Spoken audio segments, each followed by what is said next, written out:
Hello, my dear. Happy to see you. What's that? Oh, no, just another dark, cold evening. Not much more to say than that, I suppose. While I should know better, sometimes I swear there are nights darker and colder than others. But I suppose putting the kettle on and getting the fire roaring just might turn this night around. Please get comfortable. I'm sorry I'm not in much of a entertaining mood, I suppose. I swear tonight I feel almost cursed. Almost as if someone has given me the evil eye.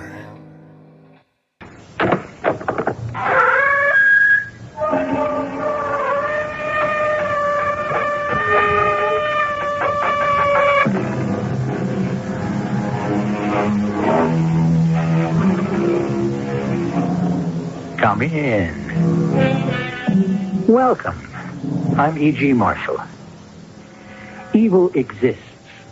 We all agree on that, don't we? I mean, we read about it, hear of it, sometimes witness it. Even if we are that unfortunate, have it done to ourselves. But what is it? The dictionary defines evil as anything impairing happiness or welfare, or depriving of good. If we accept, at least for now, this definition, then who of us, in the course of a lifetime, has not done evil or darkly thought of doing it? I'm waiting. Who? Anyone can do it. I can't. Don't be silly. Of course you can. But how? First, you have to believe you can do it. And then? Then? Why, then you go ahead and do it.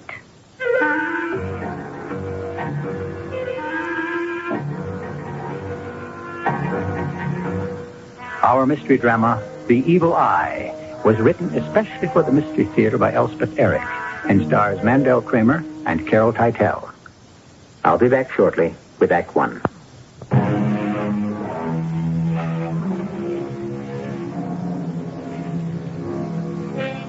I intimated at the start that this is to be a story of evil, and before long, you will realize that I did not exaggerate. Cheating, lying, stealing, such things are commonplace. We read about them daily. Then there is betrayal, slander, perjury. Oh, the number is endless. And what is worse, all lurk in every human heart. Listen to the words of Blaise Pascal, who lived and wrote more than 300 years ago. Evil is easy and has infinite forms. It's a terrible thing, being a woman. The only thing that's worse is being a successful woman. You've heard of me, I'm sure. Charity Ormsby. You've certainly read one of my books. More likely you've read them all. I'm the best-known female writer in the country. Of course, few know that my real name is Louise Bates. Married nearly 20 years to John Bates. Mother of two, both boys, both, thank the Lord, away at school. At any rate, when the events I'm about to relate came about, there was no one in the house but John and myself. Louise? Louise? It's me. John? All right to come in? Oh, yes. Come in. Come in. Good morning, dear. Oh, I've waked up to better ones. Brought you some coffee. What time is it? It's a little early, but I have to get to the office. You know, income tax time is coming up. Everybody wants their returns. So I thought before I left, I'd bring you your coffee. Would you like me to pour it? Yeah, I guess so. Oh, I was sleeping so soundly. As though I were in my tomb. Depressed, are you? Here, here's your coffee. Oh, thank you, dear. You'll perk up as soon as you get back to work. I suppose so. You always do. I do, don't I? Always. Well, I really should be getting started. Oh, it's the dreadful hiatus between two books that gets me down. The feeling that it's all over, that my talent is all used up. I'll never write again, never have another idea. You can't imagine how depressing it is. No, I guess I can't. You're lucky to be an accountant, John. Am I? Yes, I suppose. In some ways I am. Speaking of which, I really better get going. Oh, will you answer that for me, will you, dear? All right. Hello? Is Miss Ormsby there? Yes, she's here. Or should I say Mrs. Bates? Is this Mr. Bates? Yes, it is. This is Kathy Corrigan, Mr. Bates. Oh, yes. How are you, Miss Corrigan? Oh, you know. Could I speak with your wife? Well, can you hold on, Miss Corrigan, and I'll see if she's able to talk? I'll hold on. It's your agent, dear. So I gathered. Can you talk to her? I can try. Oh, don't go just yet, John. I need support. Well, it... Hello, Kathy? I was just wondering if you're working. No, I'm not working. When do you think you will be, Louise? Oh, for heaven's sake, Kathy, don't you know anything about my habits after all these years? Well, I just thought But you didn't. You didn't think at all. You know perfectly well I can't put a word on paper until the whole thing suddenly takes shape in my mind. Till that happens, I'm helpless as a baby. Well, when do you think something will take shape? Oh, how do I know? I can't plan to have it take shape, you know. I can't command it to take shape. I can't just trick it or seduce it or bribe it. I can't... All right, Louise. I understand. Well, then why do you insist... I thought you might like to know that Vanita Barlow has just been given $1 million advance. What? On her next book. Vanita Barlow got $1 million advance? Yes, she did. Thanks for calling. How about that? How about that? That overdressed, overblown frump, that no talent, Vanita Barlow has just... I know, I heard. $1 million. $1 million. You're better than she is, Louise. You're much better than she is. I know that I'm better. I know that. You're the best, Louise. I know I'm the best. But do those nincompoop publishers know it? No, all they know is Vanita Barlow. So she gets all the advertising. She gets the interviews. She gets all the fanfare, all the whoop-de-doo. I could kill that woman. Oh, now, darling, you don't mean that. I do mean it. I could kill her. Trouble is, she's in England, and I'm here. Then, it happened. The idea for my next book sprang into my head, full-blown, the way it had always done before. Oh, what a joy. What a relief. After months of sterility, I was ready to write again. In 10 days, my public would have what they awaited so breathlessly. I could scarcely wait to tell John. It'll be all about a beautiful black woman and a white man and their enduring love for each other.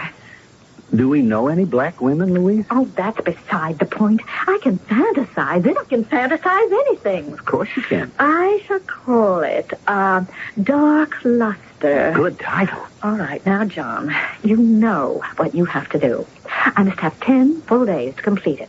I shall shut myself in my room. Now, you know how it goes. We've been through this before. Yes, but now, Louise... you will stay home. You will have to cook your own meals. Well, that part's all right. You will eat them by yourself. Yes, but you know... You will sit by the window, the way you always have, to stop anyone who comes to the door.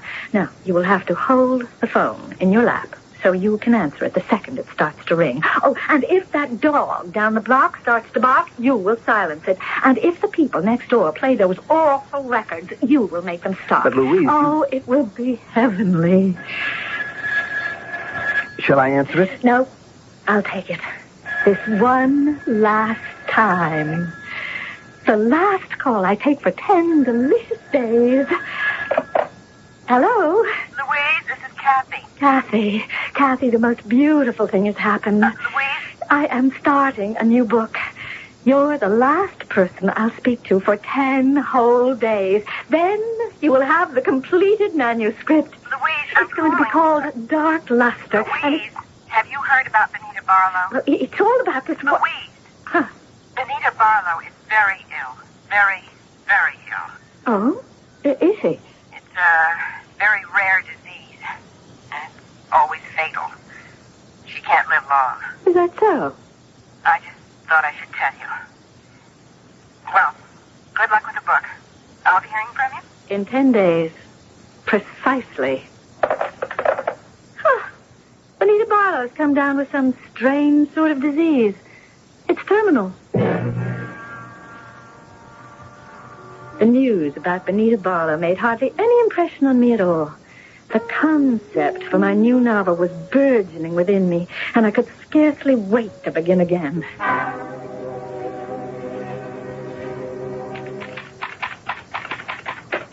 I wrote feverishly. The words leapt onto the page. My fingers could barely keep up with the racing of my brain. For 9 full days, I wrote, only taking time for an hour or two of sleep here and there, now and then. And even as I slept, the blessed words ran pell-mell through my mind. Then, on the 10th day... Oh, stop! Look at the banging on that door. John, for pity's sake, will you make it stop? Is anybody home? John, will you make him go away? John, go to the door. John! Oh, please, is there someone home? Oh, who in the world is that? You down there. You at the door, will you go away? I just... You are doing a terrible thing. You are interrupting an act of creation. You are a dreadful, ignorant person. A desecrator, a vandal, a profaner on the altar of art. Look, you dreadful man, you don't deserve to live. I slammed down the window, trembling with rage. That creep. That ignorant, selfish, stubborn creep. I crawled into my big, comforting easy chair, curled myself into a ball, and huddled there, cursing him and shivering as though I'd been smitten with a fever. I was exhausted, drained. After a while, I heard the outside door open. Who could it be but John? My loyal, devoted husband, who had promised to defend me against such intrusions. Shaking with anger, I went downstairs. John was just coming in. And where, if you will be so kind as to tell me, have you been? Why, at the office, Louise. At the office. At the office. While I was draining the blood from my veins to finish my novel, my masterpiece, while I was 40 pages from the ending, you were at the office. Well, there was so much work to do. Work? You call what you do work? Well, tax return. You know very well that for these 10 days, your work was here, to silence the phone, to drive away callers, to keep that dog from barking, to make those people stop playing their dreadful rock and roll. Well, you know what you've done now, don't you? Louise. You have ruined my novel. That's what you've done. It's dead. It's finished. It's over. Please. I am going upstairs and tear it to shreds. Then I shall burn it.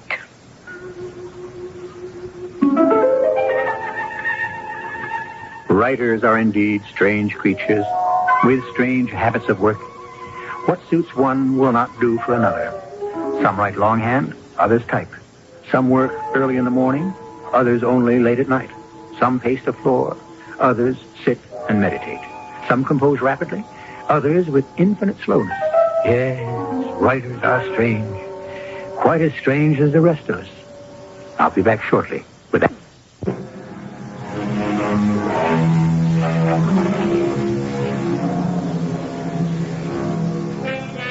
Have you driven at night past houses lighted from within, perhaps brightly enough to make visible the figures of the inhabitants?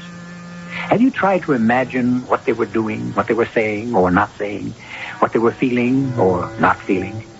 I wonder what you would have imagined had you seen the persons of John and Louise Bates as they confronted each other on a certain singular night. I'm John Bates, and I know I shouldn't have done what I did. But I got so bored, so unutterably bored, just sitting on the front window seat holding the phone in my hands, listening for music from next door or the sound of a dog barking down the block. I wasn't away for more than a half hour. Maybe not that long. And when I returned, I let myself into the house as quietly as possible. And where, if you will be so kind as to tell me, have you been? Why, at the office, Louise. While I was draining the blood from my veins, you were at the office. You know what you've done with your trip to the office, don't you? You've killed my novel. It's dead. It's finished. It's over. I am going upstairs and tear it to shreds. Then I shall burn it. Now, Louise, don't do that. Don't do anything while you're upset like this. Now, tell me what happened. What happened was that some idiot came to the door and banged on it. Banged and banged and banged. I was 40 pages away from finishing my book, and this monstrous little man marched up our front steps and stood at our front door and banged on it. What did he want? How do I know what he wanted? To come into the house, I suppose. Well, you didn't let him in. Let him in? I opened the window and I shouted at him. I told him at the top of my voice that he was desecrating the temple of art, that he was an ignorant clod and a terrible man who shouldn't be allowed to live. Then I slammed down the window and I waited for you to show up. And now that it's too late, here you are. I'm sorry, Louise. Now, I'm going upstairs and destroy my novel. Wait a minute. What did this man look like, the one who came to the door? Oh, how should I know? All I could see was the top of his head. No, he had red hair, I remember that. Long red hair? Down to his shoulders. Disgusting. Might have been Stephen Bennett. Who's Stephen Bennett? I do his income tax. Well, I hope they soak him plenty. He destroyed my work. Now I am going upstairs. You want me to answer that? No, you're too late. I'll answer it. Yes? Hello? Oh, you. No, not well at all. Nothing's going well. No. How's that? Oh. Well, thanks for telling me. Not that it matters, but thanks anyway. That was Kathy Corrigan. Oh? What did she want? Just to tell me Vanita Barlow is dead. You know what, John? Maybe I won't destroy my book after all.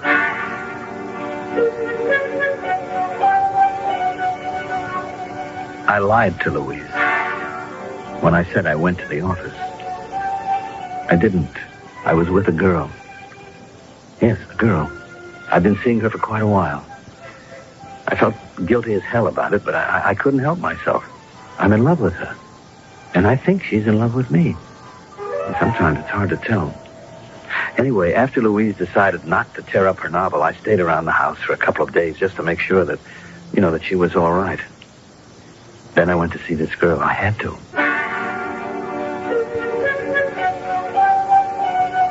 Kathy, I don't know what's going on at home. With Louise, you mean? Of course, Louise. Louise is home to you, isn't she? Well, of course. I'm married to her. I see. Okay, go on. Kathy, when you called and told her that Vanita Barlow was dead, she decided not to tear up her novel. Was she going to do that? Yes. I mean, you don't know about Stephen Bennett, do you? Never heard of him. Well, he's a client of mine. It seems that he tried to see me in my office and I wasn't there because, Because you were here. That's right. Stephen Bennett was trying to see me because he was worried about his taxes, among other things. I mean, he'd given me some false figures and he was afraid that he was going to be found out and he wanted my help. Well, I wasn't at the office, so he went to my house. And Louise was almost finished with her novel. There was even an out-of-order sign above the doorbell. I mean, I put it there myself. So he started banging on the door. I mean, the man was really desperate. And Louise leaned out the window and she hollered at him. I mean, she told me all this herself. Called him an ignorant clod and a terrible man and, stuff like that. And I guess he just finally gave up and went away. Yes? So? Kathy, it's in the paper this morning. Steve Bennett is dead. He took an overdose of something. And he's dead. Well, I'm sorry about that, but after all, he isn't a close friend or anything like that. I know, but I mean, if I'd been in my office, or even at home where I was supposed to be, maybe he wouldn't have done it. Oh, nonsense. I mean, I was here with you. Where you were or weren't has nothing to do with what happened. But it's my fault. Will you stop taking credit for something you couldn't help? You're just being arrogant. Arrogant? Me? It's Louise. Louise? What about Louise? First Vanita Barlow, now this Stephen Bennett. Both dead. But Louise didn't know either one of them. That doesn't mean a thing. Not when you have the capacity for evil. The evil eye. What? I'm sure you've heard of it, the evil eye. Yeah, I've heard of it, but I mean, well, what is it? I mean, it is the power to destroy whatever stands in your way. Oh, no, I mean... Oh, yes. Kathy, you mean Louise can... You mean she can destroy people? Well, she has done it, hasn't she? On purpose? I don't know. I don't know precisely how it works. I wish I did. But what do I mean, what am I supposed to do? I'm not sure. Let me think. I mean, what if she decides to destroy me? Or you? That is what I'm thinking about. Look, John, you said she didn't destroy her book. Right after you called about Vanita Barlow, she said maybe she wouldn't. You have got to insist that she finish it. Insist? She must have felt such a great surge of power when she heard about Vanita Barlow. Now, you tell her about Stephen Bennett. If we can direct all that psychic energy into her work, if she'll finish the book, who knows? Who knows what might happen? I can tell you, my head was in a whirl. My wife had the evil eye? Louise? Louise had the evil eye? The power to do away with people if she didn't like them, if they interfered with her? I mean, well, it just seemed absurd, impossible. Still, Vanita Barlow and Stephen Bennett, I mean, it did seem so odd and really horrible. But Kathy had said there might be hope if I could persuade Louise to finish her novel. Insist on it, she said. Me insist. I've never insisted on anything in my whole life. Still, I could try. Louise, you didn't tear up your novel, did you? Not yet. Well, don't do it, Louise. It's mine to do with whatever I choose. No, now listen to me. I prefer not to discuss it, John, if you don't mind. But I do mind. I think we have to talk about it. There's nothing to talk about. If my novel stays unfinished, it's your fault. Remember that. If you had stayed where you belonged and protected me from the outside world... I know that. For the 10 full days, that novel would have been completed. But no. You had to run off to your stupid little office and that stupid little man... Stephen Bennett. Whoever he was. He interrupted my concentration and he ruined the whole thing. He's dead, Louise. Oh? Is he? Yes. He took an overdose of something, and he's dead. Was he a friend of yours? Well, he was a client. You seem so upset. Well, he came here looking for me. If you had been here... If you had let him in... What are you getting at, John? Are you trying to tell me it's my fault the man overdosed himself? I don't think you know how powerful you are, Louise. I'm only powerful if you're here to protect me. But I can't be here all the time. Well, no one's asking you to be here all the time. 10 days out of a whole year, you call that all the time? Please finish the book, Louise. I mean, if you don't... If I don't what? You remember Vanita Barlow? That Englishwoman? What about her? She died. Oh, Vanita Barlow died of some mysterious disease. I didn't know her. I've never even met her. Yeah, she was your rival. So what? Right here in this very room, I heard you say it. You said, I could kill her. You said it twice, Louise. I was right here with you when you said it. I could kill her, you said. That doesn't mean I did. How could I? It's impossible. Not if you have the evil eye. What's that? What is it? What's the evil eye? It's the power to hurt people. Just by wanting to hurt them. Even people you don't know. Even people who live thousands of miles away. You think that I have this power? I think maybe you have it. And I'm afraid of it, Louise. I couldn't tell whether I was making any impression on her or not. After all, I didn't really know what I was talking about. I just put words together and hoped that they would make sense. They sounded all right when I said them, but I couldn't tell what effect they were having on my wife. For her dark eyes opened wider and wider. Her cheeks got paler and paler. She walked out of the room without answering me. I waited downstairs, hoping to hear the sound of a typewriter, but I heard nothing. Is that you, John? Yes, dear. Come in here, will you? Right away. Did you have a hard day? Well, you know, it's income tax time. Everybody's kind of anxious. Yes, that's what I am. Anxious. Terribly, terribly anxious. Agonizingly anxious. Well, paralyzingly anxious. Maybe if you were to, finish your book. I try. I sit there in front of the typewriter and I stare at it. I sit and I stare, but I can't even put my fingers on the keys. I can't even lift my hands to put the paper in the roller. But I do try, John. Maybe it doesn't sound like it, but I do try. Really, I do. Really, I do. Believe me. You do believe me, don't you? Louise, if you would just say to yourself, I can do it. And I will do it. I can. I will. That's all you need. The power and the will. The power and the will. That's all. I could try again. Of course you could. Oh, by the way, Louise, coming home, I stopped to talk to the people down the block. You know, the one with the dog? Mm-hmm. He died. The dog died.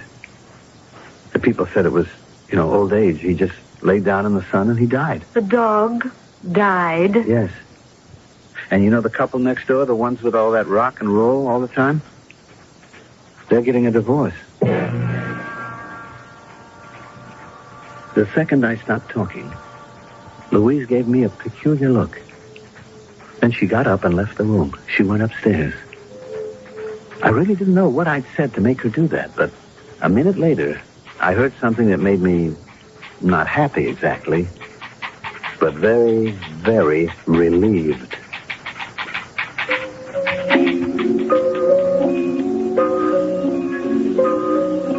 Do you remember what I quoted you towards the beginning of our show? The words of Blaise Pascal, evil is easy and has infinite forms. Think what has happened so far. And we've only presented 2 acts. A woman dies, a man dies, a dog dies, a marriage dies. What's left for Act 3? I'll be back shortly.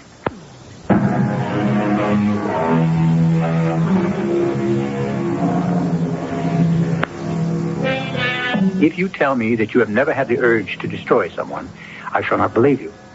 The desire starts in each one of us at an early age. It resides in the tiny infant who, if his strength matched his fury, could destroy the world. As he grows, the wish is modified, tamed, deflected, but it never really dies.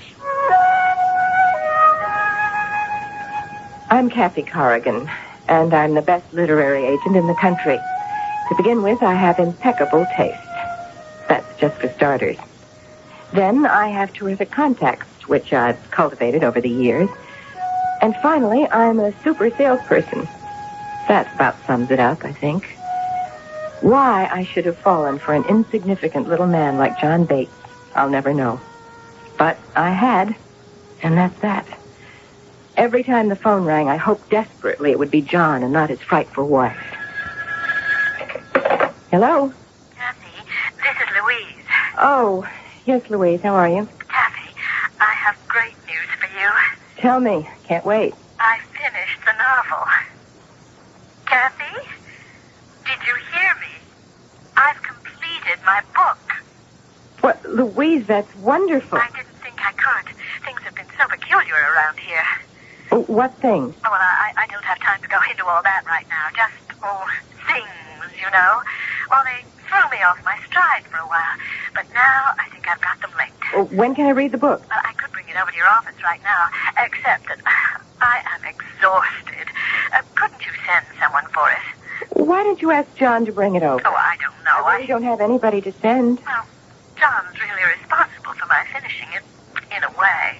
Although he's the one who kept me from finishing it weeks ago. Oh, I don't know. But John's always so obliging, I'm sure. Oh, okay. I'll send John. Oh, Kathy, I can't wait till you read it. Neither can I. Tell John to hurry it up. Of course, I could have sent somebody. I could have sent my secretary. I could have hired a messenger. But I wanted to see John, and I wanted to see him right away. To find out how he had accomplished the miracle of making Louise finish her book. I couldn't concentrate on my work waiting for him to arrive. John. Hello, Kathy.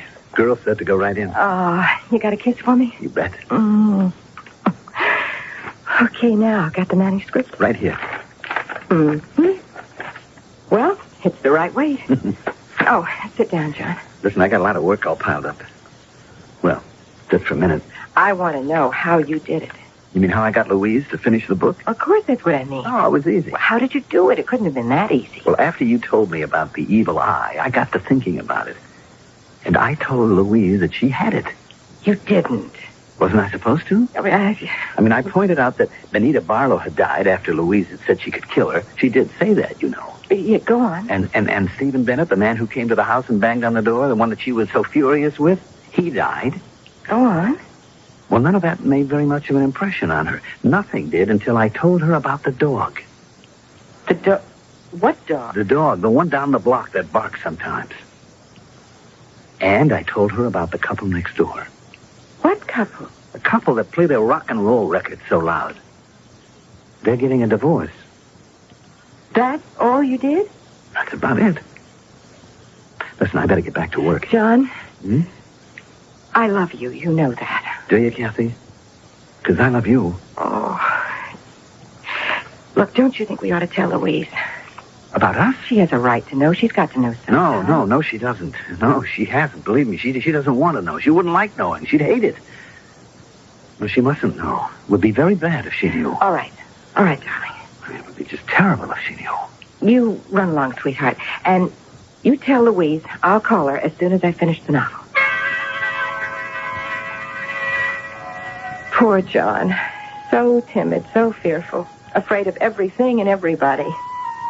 Frightened little mouse of a man. But I loved him. And he had accomplished the remarkable feat of persuading his wife to finish her book. A book on which I expected, along with her, to make a great deal of money. I stayed up half the night reading it. In the morning, I made a date with her for luncheon.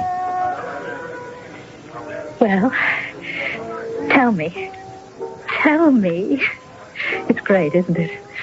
I tell you, Kathy, this is going to be the best yet. A smash. A blockbuster. Tell me, am I right? Of course I'm right. After all these years, Kathy, I know these things. This book is going to light up the sky. Louise. You did read it, didn't you? Of course, I read it. You know I read it. Well. I stayed up half the night reading it. I told you that on the phone. Well, what? Am I right? No. No, Louise, you're not right, at least in my opinion. I am right. I'm always right about my own work.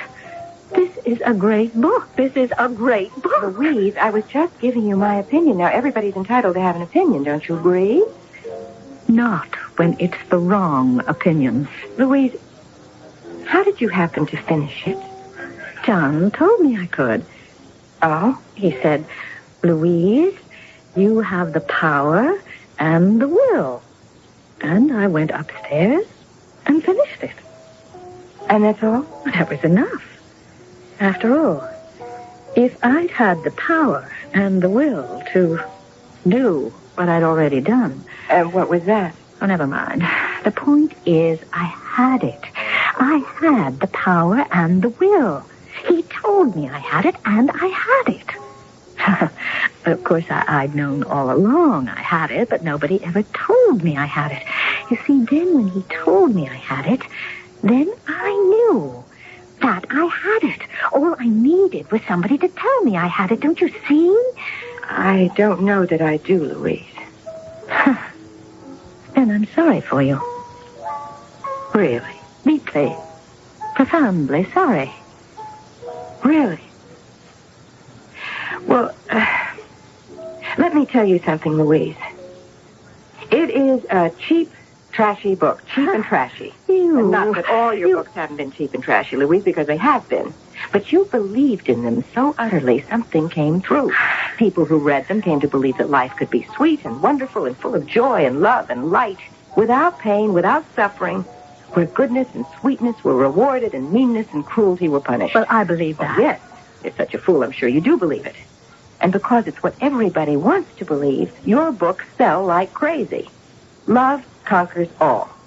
That's all your book says. That's all any of your books have ever said. Well, it's true. How would you know? What? What did you say? I said, how would you know about love? Well, I know all about it. Well, nobody could tell it from your books. They are sleazy and phony and trumped up. With some sex thrown in every 50 pages just to show you're with it. And even those parts aren't very good. They're as phony and full of fakery as the rest of it. All right, you shut up. Just shut up. Asked me. I will never ask you again. You can bet on that. What's more, I'll make you eat your words, Kathy. You wait But and I see. only said what I believe. What is it? What? Kathy! Kathy! Kathy, what is it? Kathy, do you want a glass of water? What can I do? Kathy! Oh, it's all right. It's all right. I was just joking on my words. You mean that I did that to you? I did it? You're a very powerful woman, Louise. Very, very powerful indeed. It was true. I hadn't taken a bite of food. We hadn't even ordered. But the power of Louise's hatred, her malevolence toward me, had brought on one of those helpless fits of coughing that till they stop, you think you're going to die. It was only when I realized, even as I was gasping for breath, that it was the evil eye of Louise Bates that was threatening my very life. It was only then I was able to stop. John, it was awful. Poor Kathy, poor baby. Oh, hold me close. I'm so frightened. Of course you are. I told her her novels were terrible. And I told her something worse. I told her she didn't know anything about love. Oh, boy, that was worse. But she doesn't know anything about love, not the way we know it. Look, I don't think it was a very good thing to tell her. Kathy, I think I better be getting on Oh, home. must you? Well, I think I better. What was that? Somebody knocking at the door. Can't imagine who. Kathy? May I come in, please? It's Louise. I need to talk to you, Kathy. What do we do? Leave it to me. Come in, Louise. Thank you. Oh, John, Hello, Louise. I didn't expect to find you here. But maybe I should have. Maybe I've been stupid. Oh, no, Louise. I've been stupid about a lot of things, like I never knew till you told me, John, that I had the evil eye. Look, Louise. When I think of what I've done, the power I've had, the power I've used, it's awful to contemplate. Louise, don't think about it. You couldn't help it. But I must help it. I must learn to control it. Are you two in love with each other? Yes, we are. We are, yes. Well, then you have my blessing. I won't stand in your way. Louise, you mean that? With all my heart. I hope the two of you will be very happy. Thank you. And, Kathy, you don't have to show my last novel to the publishers if you don't want to. Oh, but I do. Well, it probably isn't very good anyway. Goodbye. And with that, Louise turned and walked out. Out of the room and out of our lives. What had happened, as near as I can figure out, is that she had been so shocked and horrified by the realization of her power that she had turned completely in the opposite direction and was determined to become a saint. It's John Bates again, and I'd like to add a few words. After all, I'm responsible for the whole thing. I was the one who taught Louise to say, I can and I will. Kathy and I are married now, and it's working out all right, I guess. But Kathy is a very powerful woman, too. And one of these days, I may have to say to myself, I can and I will. Then I'll go back to Louise, who has turned into a really very nice person.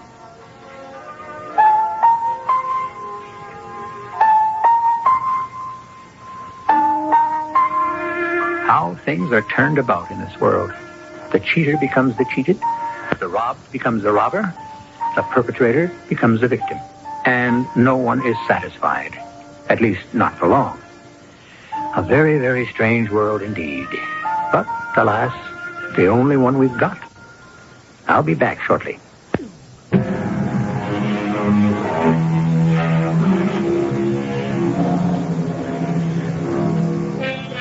Let me read to you one more time from the works of Blaise Pascal. What a chimera is man. What a novelty. What a monster. What a chaos. What a contradiction. What a prodigy. Judge of all things. Feeble worm of the earth. Depository of truth. A sink of uncertainty and error. The glory and the shame of the universe. Our cast included Carol Teitel, Mandel Kramer, and Terry Keane. The entire production was under the direction of Hyman Brown. And now, a preview of our next tale. That woman's not saying those words, Peter. Her lips aren't even moving. It's a trick. Shh, George, please. Limits there are none. As you climb the hilltop, when you reach the summit of your hill, you will find your dreams guarding the topmost peak. Oh, yes. Yes, Sir Walter. I shall. That's not Sir Walter Scott. George, please, I beg of you. The sun will set. The quietness and twilight will fall around you and your own. Your beloved Maud Evelyn will speak. It's a fake, Peter. Look at this wire in my hand. I pulled it out. There's someone in another room speaking into a microphone. It's a farce. This is E.G. Marshall inviting you to return to our Mystery Theater for another adventure in the macabre. Until next time, pleasant dreams.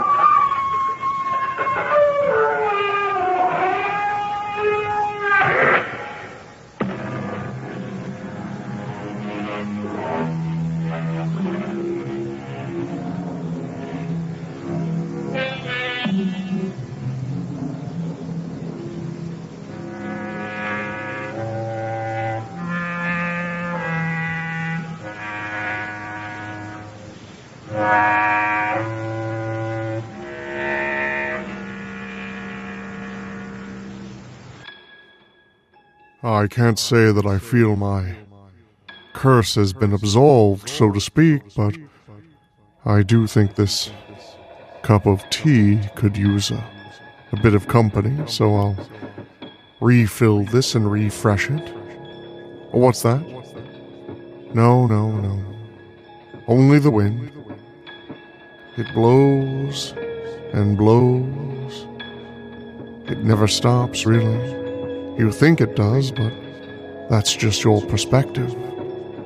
It never truly stops. It's not like you or me. There's no end coming for the wind. Just as there's no end to the evil of Adelaide Winters. You are about to hear a story based on actual events. To protect the innocent, names and places have been changed.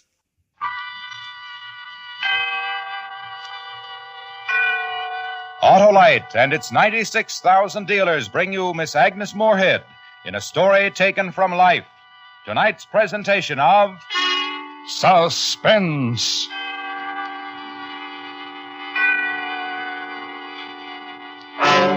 Tonight, Autolite presents The Evil of Adelaide Winters, a story about the awful results of a woman's greed, starring Miss Agnes Moorehead.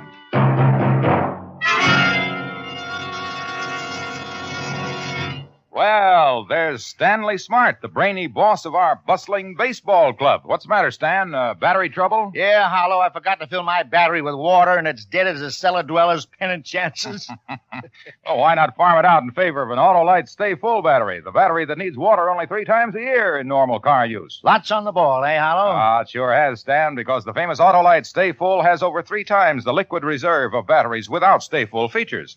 And that advantage alone helps overcome one of the greatest causes of battery failure. Sounds like just what I need, Hollow. Why, Stan, the Autolite Stay Full is tops in dependable starting power and gives longer life, as proved by tests conducted according to accepted life cycle standards. Oh, lead me to it, Hollow. Just call Western Union by number and ask for Operator 25. She'll quickly and without obligation tell you the name and address of your nearest Autolite battery dealer, who handles the famous Autolite Stay Full. The battery that needs water only 3 times a year in normal car use. And remember, from bumper to tail light, you're always right with Autolite. And now, with The Evil of Adelaide Winters and the performance of Miss Agnes Moorehead, Autolite hopes once again to keep you in suspense. I am grateful for any chance to tell my story, to explain my position in the entire horrible affair. Since the doctors finally removed the bullet from the base of my skull, I'm able to speak. For over 6 years, my body has been paralyzed, and I have had to remain silent, but now I can speak. You weigh it. You weigh all the facts about whether I did Edward Porter more harm than good.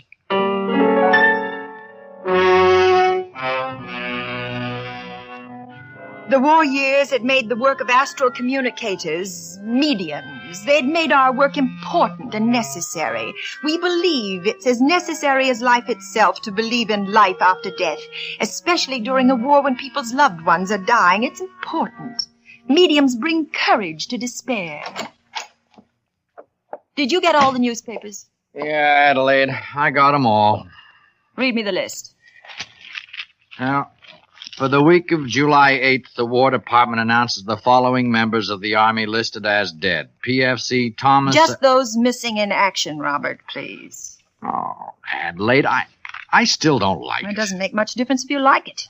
Now, look, I taught you everything about this medium racket. Oh, yes, you taught about tin horns blowing and faces painted with phosphorescent coloring. You taught me a series of Halloween tricks, carnival mumbo-jumbo. I made it pay, Robert. I made it a science. You took them from me. I didn't need them. I have insight. You don't. I know about people's superstition and desperation. I can read people's weaknesses. Did you teach me those things? You don't know anything. Not even your own weakness. You're a terrible weakness. Adelaide, don't. You need me, Robert. I don't need you. I did once, but not now, not anymore. Go ahead. Go ahead, walk out. Walk out the front door. Please don't talk like that. Adelaide, you know I'd never leave you. Of course I do. But, look, haven't we made enough? All the people we've taken so far... Helped, Robert. That's why you've never been a successful medium. We haven't taken or used anyone. We've helped them. Rich old dowagers who are on their last legs anyway. People with nothing but time and dough to waste. People who've lost their loved ones, the bereaved and despairing. We give them hope. The widows and weeping mothers. We bring them contact with their loved ones who've died on some distant battlefield. I wish I understood you. I wish I knew what you want. I want money and happiness, and they're the same. Well, we've got money. Not enough. Read me the lists of those missing in action, Robert, and their addresses and their phone numbers, please. PFC Timothy Aldington, 927 North King Avenue, Cutler 9. It's not a good neighborhood. Oh, Adelaide, would it be simpler to just contact the relatives of the men who are killed? Wouldn't it be easier to work them? No, I told you, no. With a man missing in action, who's to say my information about how or if he died is right or wrong? Who? Not even the War Department, not even the men who are supposed to know. Continue, Robert. All right. Staff Sergeant Abe Feynman, 826 East 32nd Street. That's a very poor district. People are poor. I see. Corporal John Porter, 1438 Williamsburg Road, Hammer, That 47. one. Call that one, Robert. Use that phone. I'll listen in on this one. All right.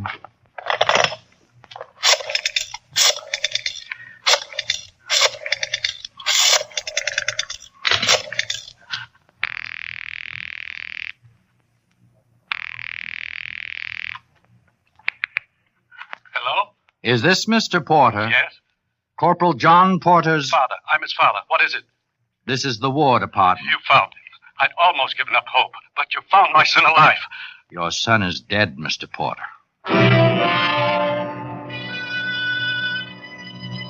Well, all right, you can say what you like. But mostly, and I've pieced the reports together, mostly missing in action means the worst kind of death in a war. Oh, people, officials argued with me. They say that missing in action only means missing. Yes, but for how long? Edward Porter, that was his name, Edward. The father, he didn't know. And even though he was skeptical when I telephoned him, he came to my office, skeptically, but in desperation. Don't you see? He came to my office with the hope he'd find his dead son. I usually never come to these things. You don't believe in them, Mr. Porter. I don't know. I knew once. I don't know now. Well, it's difficult to know anything for certain in moments like this. I've been a realist all my life. Yes, well, so have I. I'm a successful businessman. I've always dealt with facts. Facts and figures. Yeah, this is real, Mr. Porter. Maybe. I don't know. What you really mean is you hope so. You hope it's true. You hope it's real. Yes. Yes, that's it. I hope it's real. That it's not a racket. Rackets are only out for money. Well, I will want money, Mr. Porter. I must live too, but I only want your money if I've helped you. Do you understand? Only if I've made the life of the astral world, of the life beyond this one, only if I've made it bring happiness to you. You're a good woman, Mrs. Winters. A good woman. We shall start, Mr. Porter, with the lights on, with all things visible to you. We shall start. What could Edward Porter turn to? His friends? They all had their own problems, the same kind or different, but problems. Could he turn to his work? Didn't mean anything anymore. Or his money? He had only gathered it for his son, his only child, and that child was dead. Only I could help. And we tried for 7 days to make contact with his son. 7 days devoted exclusively to Edward Porter.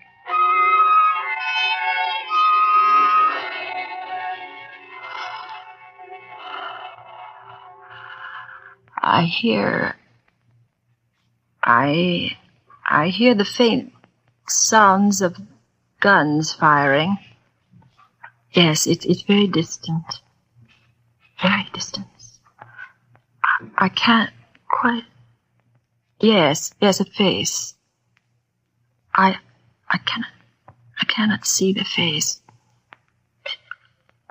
A voice. Yes, there's a voice. It was terrible the way I died. Who is it? Is it John? John, is it you? A voice. You speak. We're friends. I was afraid of dying, but now it is beautiful. Dying is hard, but death is beautiful. Please, who? John. I am John. It is John, Father. Oh, thank heaven. Mother, I must leave. Do not lose me. No, John, stay. Please, stay. Do not lose me. Do not lose me. John. Dear son, my son. Mrs. Winters.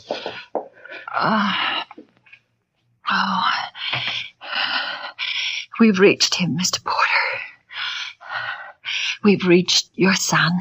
Thank you, Mrs. Winters. Thank you.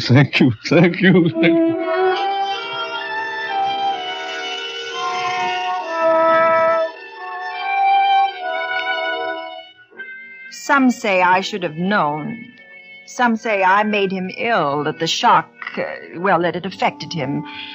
But I say it would have happened anyway, because he had nothing to hold on to. Nothing. I gave him something. You may disagree with the astral science. You may, that you're right. But who else did Edward Porter any good when his son was killed in combat? Who else brought him any comfort for that horrible, horrible thing? I did. Only I. Maybe that's why he would sit for extra hours, waiting not just for a seance, for me. I had brought him happiness.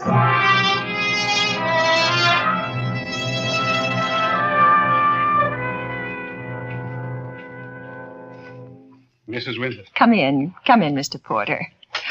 Oh, I've helped so many people today. So many. But that's my dedication. Anyone who needs help. Maybe too many. Why did you say that? Why too many? How could I possibly help too many? Never mind. Let's begin. You're acting unusual today, Mr. Porter. Is something wrong? I mean, is there a new problem I can help you with? I said begin. No talk. Begin. Oh, now see here, Mr. Porter, I offer my services. I give freely of my services to help others, but after all, that doesn't give license to you or anyone else. Well, even you. I mean, considering the amount of sessions we've had. I know, but it doesn't even give you a right to talk like that. Did you hear me, Mr. Porter? Mr. Porter. I can't stand your spending so much time with others. Well, it's my work. Mrs. Winters, I want all your time. That's quite impossible and quite expensive. I can afford it. I must be with my son more. We'd be pestered all day long by other clients, Mr. Porter. They'd keep coming I here. know. I realize. And McBain, my assistant, he's always been with me. Bring him. Both of you. Live in my home. It's a huge house. Since my wife died years ago. But you know all that since she died. And yes, I know. Now, my son. I know. I need your help. You can bring my son to me. You must. You must. Well, I would be failing mankind if I didn't. I would be failing my duty. Of course, Edward. Of course.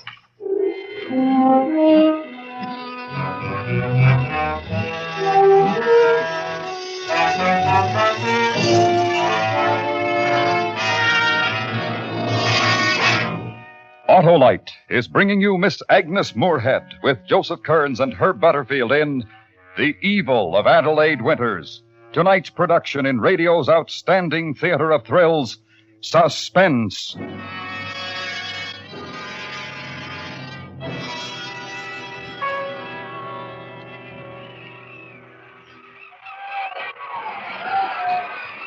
Well, that's the old ball game. Congratulations, Stan. Never could have managed it without that pitcher, Harlow. You mean Ace McDougal? No, my new Autolite Stay Full. That's the power pitcher for perfect starts. What a battery. Oh, you visited your Autolite battery dealer, eh, Stan? Yes, sir, and I found his name by calling Western Union and asking for operator 25. Well, you're set now because the Autolite Stay Full needs water only 3 times a year in normal car use. And what's more, it gives longer life, as proved by tests conducted according to accepted life cycle standards. You can't beat that winning combination. No, Right. sir, Harlow. Right you are. So, friends, see your nearest Autolite battery dealer soon. To quickly learn his address, call Western Union by number and ask for operator 25. Without obligation, she will tell you where you can buy an Autolite Stay Full, the battery that proves you're always right with Autolite. And now, Autolite brings back to our Hollywood soundstage Miss Agnes Moorehead in Elliot Lewis's production of The Evil of Adelaide Winters, a dramatic report well calculated to keep you in suspense.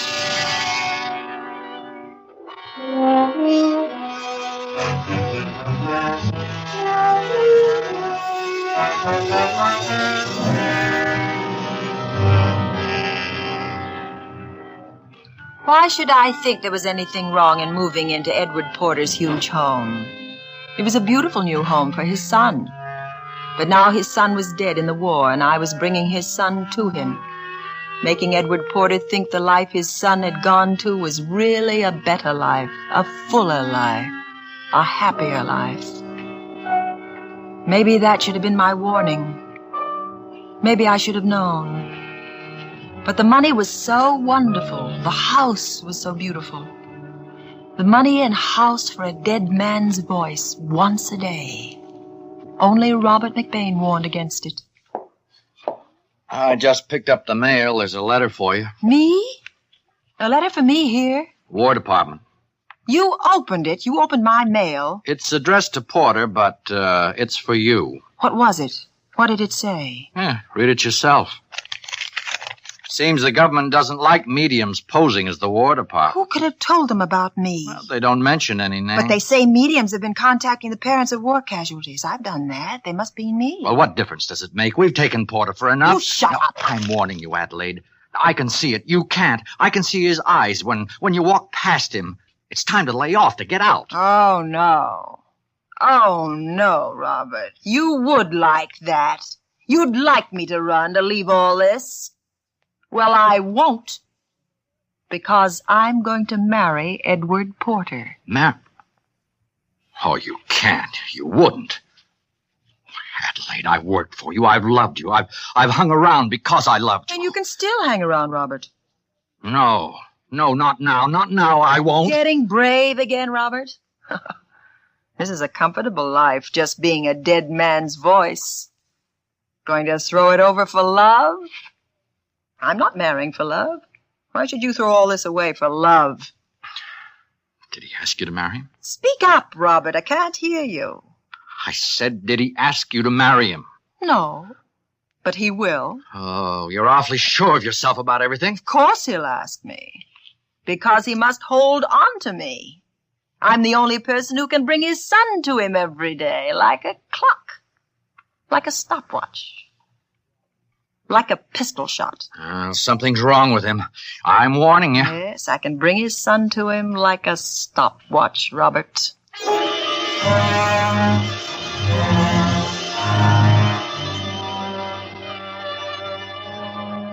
Even now, I say no one could have foreseen the events. I'm sure of that.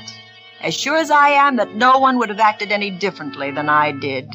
As little by little I became the most important thing, the only thing in Edward Porter's life. The only thing beside a voice he worshipped. Yes, worshipped. Could any woman refuse such adoration? Such love? John sounded happy, Adelaide. What? What, Edward? I said he sounded happy. Happier than I've ever heard him. Yes, they are happy in that other world.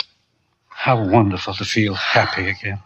To feel hopeful. Yes, to share your life with someone, yes. To share it with you. Edward. John didn't say much today. That isn't like him. He's always talkative. I wonder if I've been saying the right things to him, Adelaide. You speak of him as if he's like us. Isn't he? Well, of course. We're all one spirit. Of course he's like us. But we have a life on this world to live before the other one.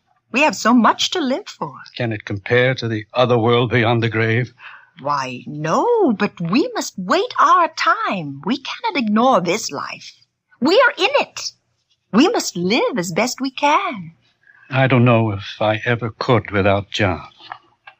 This was built for my son. But you haven't lost him.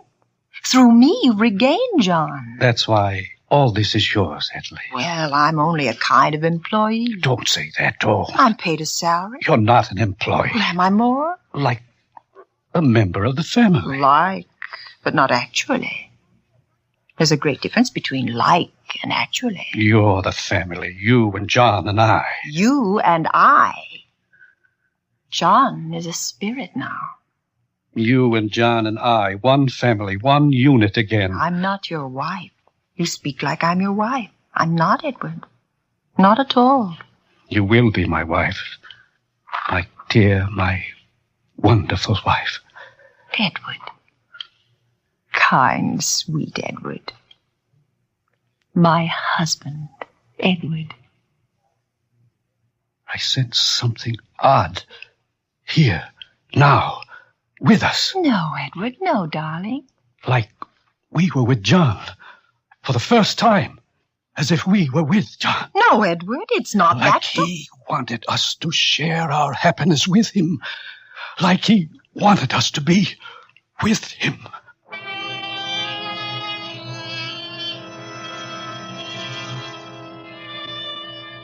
I was terrified. I'd never seen it before, a reaction like his. Well, Once, a woman, she just disappeared one day. She'd lost her husband and 2 children in an automobile accident, and I calmed her down in seances, talking to her dead family, making them seem real. Then, one day, she just disappeared and left a note. She said she was going to join them. He's sick. He's dangerous, Adelaide. You're trying to intimidate me. He doesn't know what's real or not. You're jealous again. I'm trying to tell you how dangerous it is. How dangerous, Robert? I don't know exactly. Will he turn me over to the police? Well, there's more. Something more. Will he demand his money back? The money he's paid me? Oh, I don't know. The money means nothing to him. He's losing his reason. His... What? What? How? Don't generalize. Be specific.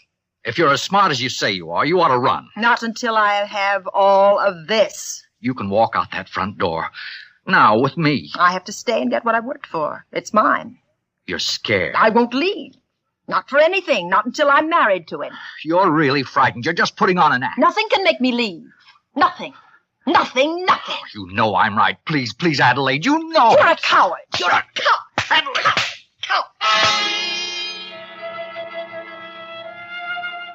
I should have listened to Robert's warning. I should have. But how could I take the advice of a man I didn't respect? How? I couldn't even accept Robert's advice when Edward Porter canceled the seances for one entire day, even though he was with me every minute of those 24 hours. Even when he sat in a chair in my room while I slept, not speaking, just watching.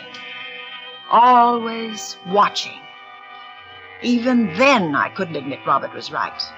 I had to be right. I had always been right. Even though I barely slept, I was afraid to sleep, so terribly afraid. Even then, I couldn't admit Robert was right. That Edward Porter was past my control. Adelaide. Adelaide. I'm not asleep, Edward. I thought you were. I've been watching you for hours. And I've been watching you too, Edward. I couldn't sleep. So very strange. Have I? Like you didn't trust me. Oh, but I do, my dear. My dear Adelaide. I trust you more than I've ever trusted any human being I've known. Oh, what's wrong? What's bothering you? How much does this mean to you? Our marriage? This house? Nothing without you, Edward. And my money? Only something to share with you. Nothing more? Nothing. You're my life. And you're mine. You and John.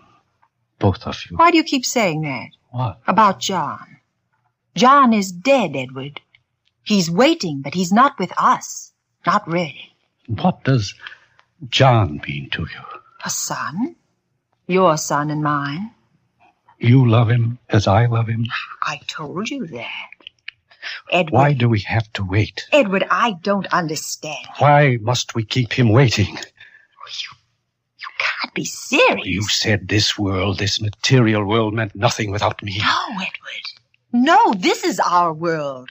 This is the one we live in. What is there to wait for? This is a place of evil and sin and corruption. You said so. You've shown me that. Edward! Edward, that gun, put it away! You've shown me the beautiful world that lies beyond. Well, it was exaggerated. I mean, under strain and upset, things get distorted. We see what we want to. Don't you understand? It's not perfect beyond. It isn't. Don't say that. You taught me faith. Well, don't lose faith now. Don't be afraid of leaving this world. Well, it's the only world, the only one. There's no astral world beyond. None. It was a lie. I only wanted money and position. Oh, believe me, only money and position, and the rest was a lie. John's voice, a lie? John's voice. My own son's voice. I know his voice. In a crowd in eternity, I know his voice. I'll show you it was a lie. Robert McBain, he's in his room. Come on, come to his room, Edward. Come back here, Adelaide. It's a lie, Robert, and he'll tell you. There's no life beyond. He'll tell, Robert, tell him that Robert, where are you? Oh, no. Oh, no, the coward, he left. It was a lie. There's no life beyond. There's no life beyond. Don't be afraid. Stop, Edward. Stop. You're insane.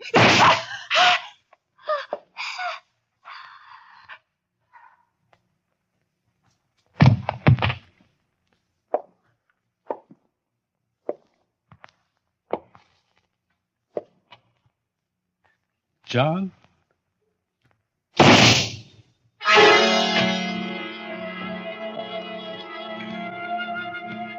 6 years it's been. Just lying here, not able to talk, to tell my side of it. But now it's out. Now you know. You judge. You judge whether I did harm.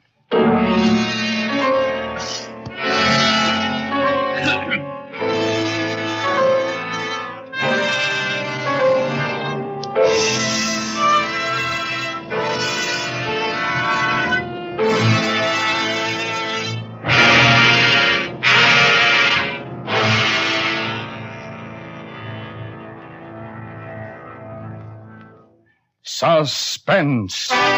Presented by Autolite. Tonight's star, Miss Agnes Moorehead. And here she is again, First Lady of Suspense, Miss Moorehead. Thank you, Harlow. First Lady of Suspense is a title I'll always cherish. Agnes, I believe this was your 20th appearance as star of Suspense. I guess you're right, Harlow. Right with Autolite. You see, I've been here so often I can do the commercials.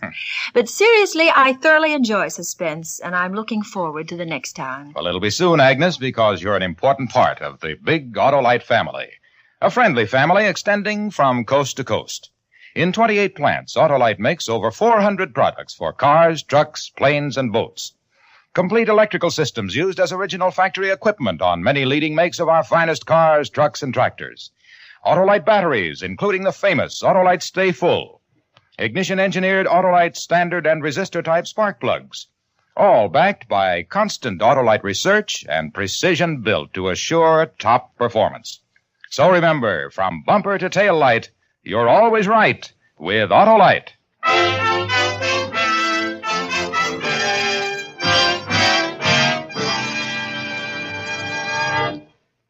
Next week on Suspense, our star will be Mr. Charles Lawton in another story based on actual events concerning a man historically famous as the most notorious poisoner who ever lived. A dramatic report we call Neil Cream, Doctor of Poison.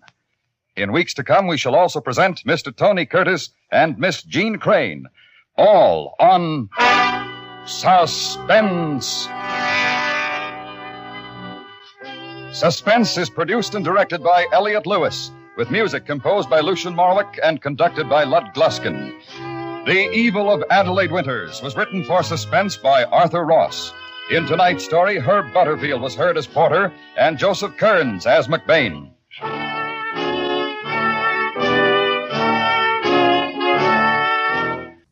Well, my dear, I certainly hope we never hear anything more of Adelaide.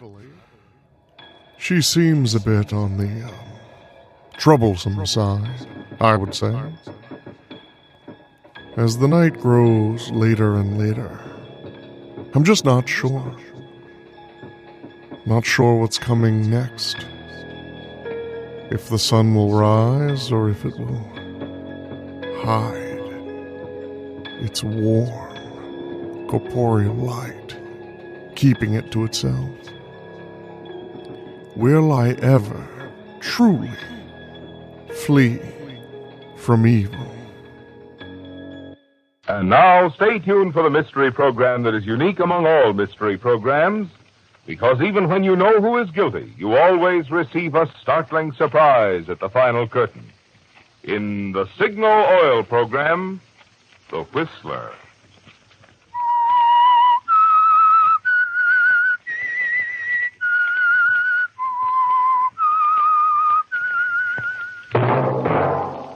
Signal, the famous Go Farther gasoline, invites you to sit back and enjoy another strange story by The Whistler.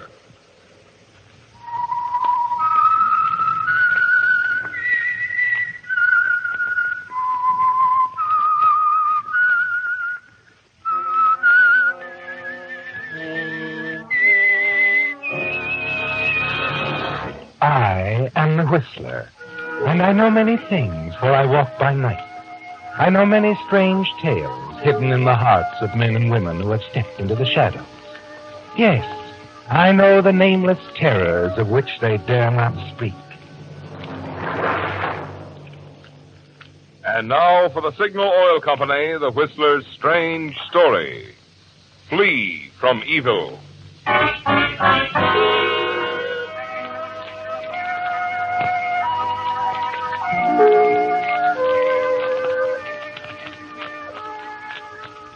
There was almost complete darkness around the parked car on the lonely road on the outskirts of Seattle. And the man at the wheel, heavy-set and 50-ish, tried to peer through this darkness. He couldn't see, but he could imagine what was taking place some 50 yards further up the road. A raised gun, careful aim, and then the shot that Bert Macklin was waiting to hear. Shot followed by the sound of running feet. A few moments later, Bert's nephew had run to the car, leaped inside, and Bert had the motor running, the car in gear, moving forward. Swing around, Uncle Bert. We'll go back the way we came. Right. You got him? Yes. Yes, I got him. Hey, look out. You're getting off the road. We'll get stuck. Yeah, stuck. Oh, we've got to get out of here. You keep stepping on it, and I'll give it a push. Let up! Let up! Now. 1, 2, 3. That's it. She's free. Come on. Now, let's go, Uncle Bert. Get us away from here. Fast.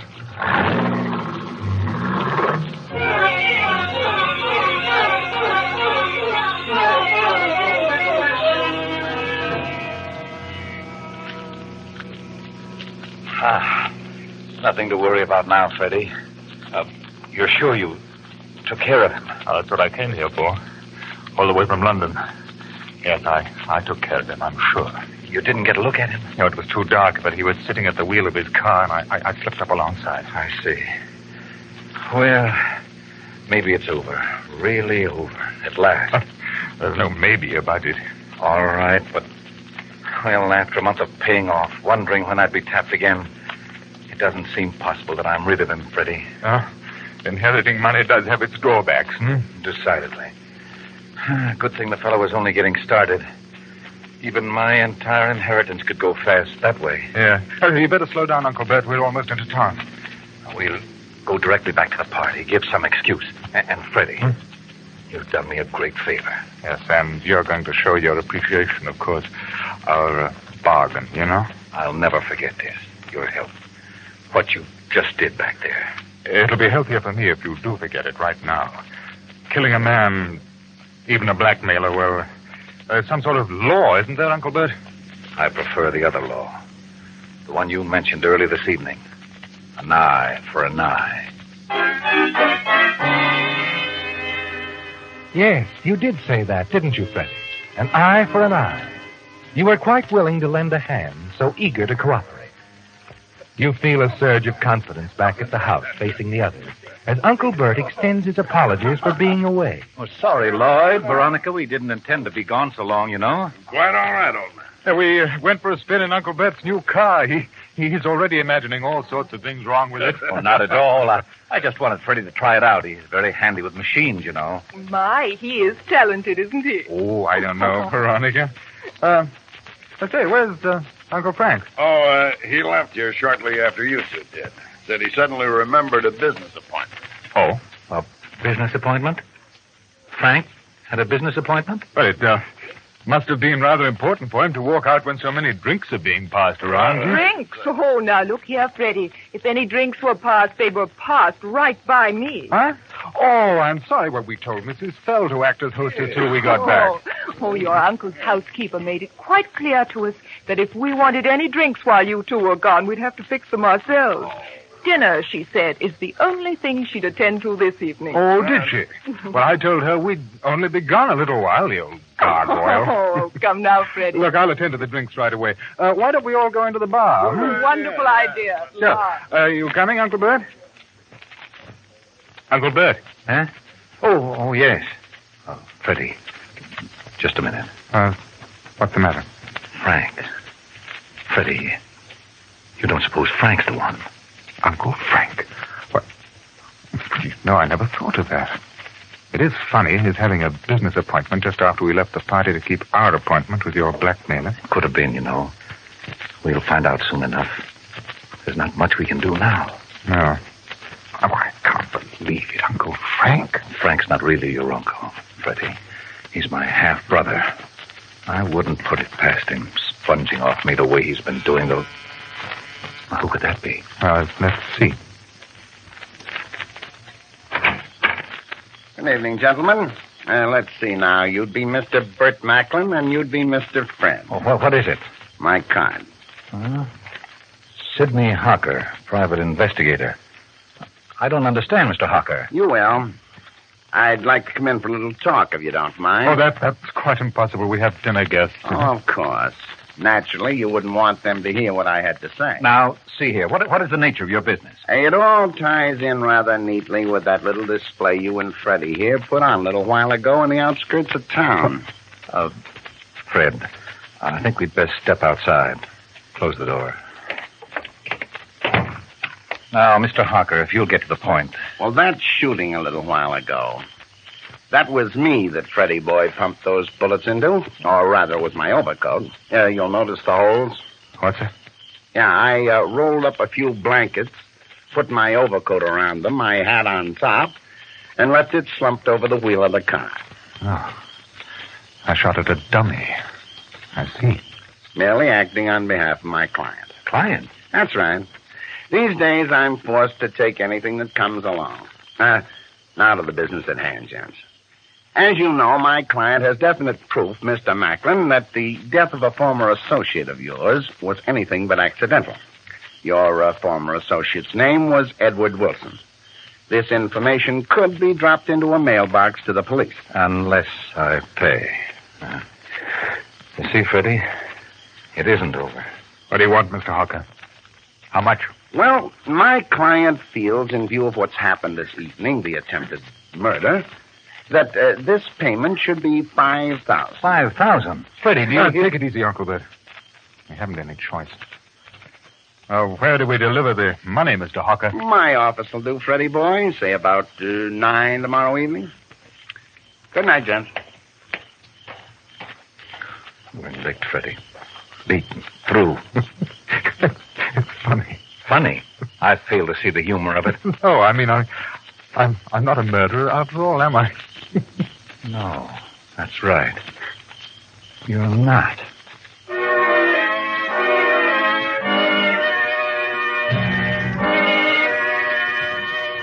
During dinner, you watch your Uncle Bert closely. His eyes wander about the table, settling on one guest and then another.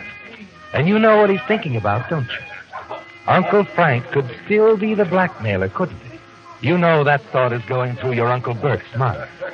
Then there's Lloyd Gillis, an associate at the lumber mill. He could be Mr. Hocker's client. Yes, either one of them could know about Bert's dead colleague, the one who was supposed to have committed suicide. And occasionally, Freddie, you feel Uncle Bert's eyes are on you, too. Dinner over, you take Veronica home. Then return to the house. Find Uncle Bert has something on his mind. Freddie. This girl, Veronica. What do you know about her? Well, how much does one know about anyone you meet on a boat trip? Why? I was just wondering about her. Oh, you mean you think that she could... Oh, no, that's nonsense. She's just here visiting her sick sister, helping out for a bit, that's all. No, if you ask me, Uncle Frank's your blackmailer. It could be anybody, Freddie. Even you. Me? Oh, now, really, isn't that a bit thick? Are you forgetting you asked me to come here all the way from London a month ago to help you out? Yes, I did ask you. We made a bargain. You were to help me get this blackmailer off my neck. In return, I was to make you my sole heir. Yes. And if I might point out, you had already been approached by the blackmailer while I was still in London. That's right. I had been approached, but through an intermediary. That's something else I've been thinking about. Why should a blackmailer share his good fortune with a go-between, eh? Because he doesn't wish to reveal his identity to me, or because he doesn't happen to be on the scene at the moment. He could be anywhere. Even in London, Freddie. Oh, really, Uncle Bert? You're letting this thing get you. No, you better stick with Uncle Frank for your blackmailer. Well, I'm going to turn in, get some sleep. You'll have the money tomorrow night, hmm? Yes. I'll see what I can do. Good night, Freddie.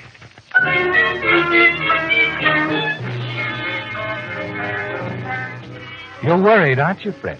Because the thing that brought you here from London, your Uncle Bert's money he's promised to leave you in his will, is slowly slipping away, and you're powerless to prevent it. Yes, Uncle Bert's past is threatening your future. And you're even more certain of it the following evening as you sit in Sid Hocker's office and wait as he calls his client.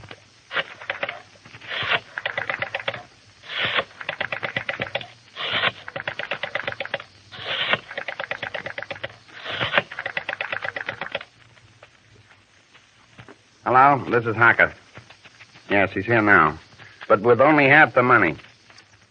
I know, but he says the rest is tied up at the moment. It'll be a week at least before he can manage the rest. He says he'll have the rest in another week.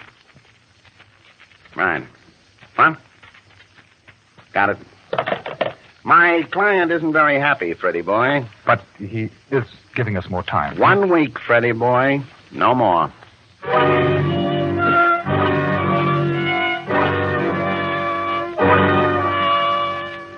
It's while you're walking back to the house that an idea strikes you suddenly. You want to find Uncle Bert's blackmailer, don't you? Yes. But instead of getting rid of him, you wonder about joining forces with him. Then you could start collecting on Uncle Bert's money now, rather than wait years to inherit it. Inside the house, you hurry to the telephone, pick it up, and toy with the dial, counting the clicks. Interesting, isn't it, Fred? If you can learn to count the clicks perfectly and listen again when Sid Hocker calls his client, and then remember the sound pattern, you'd have it, wouldn't you, Fred? The phone number of your uncle's blackmailer. Once you know that, Fred, you can contact the blackmailer directly. Offer him your valuable assistance in blackmailing Uncle Bert and split the money with him. 1, 2, 3, 4. By George, I think I can count the clicks. I think I can do it. With a little more practice, I know I can do it. After that, I'll have everyone just where I want them.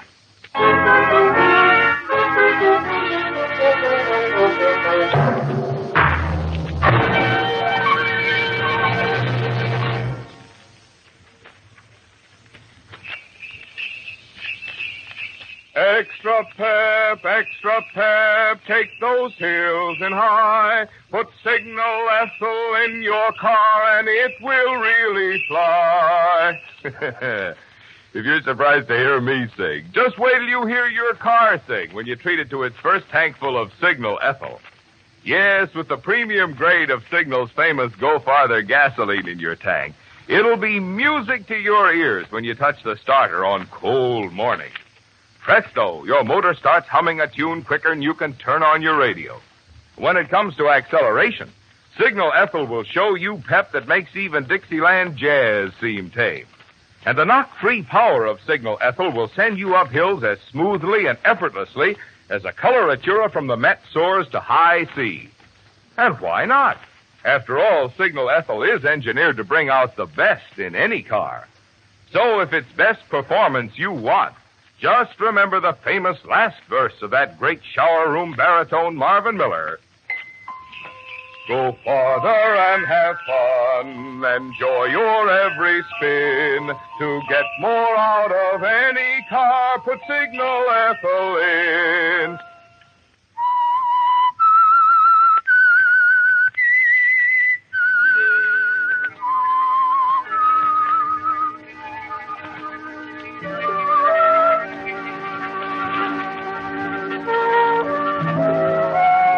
It's been a trial, hasn't it, Fred?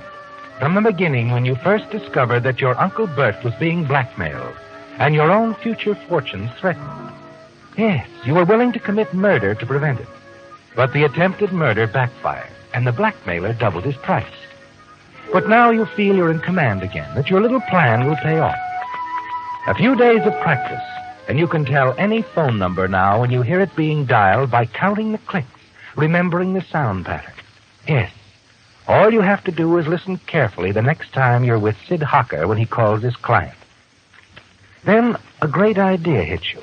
True, it's a dangerous one. Something could go wrong. But it's worth considering carefully, isn't it? And it's constantly on your mind in the days that follow. Then, on the evening of your appointment with Hocker to pay the rest of the money you promised, you step into the study, find Uncle Bert standing at the window, staring out into the night.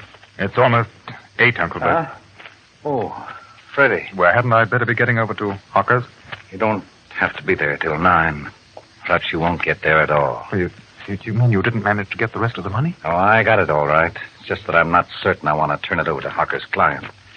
Been trying to make up my mind all day. Oh, now look here, Uncle Bert. I know. If I don't pay up, Mr. Hawker's client will expose me.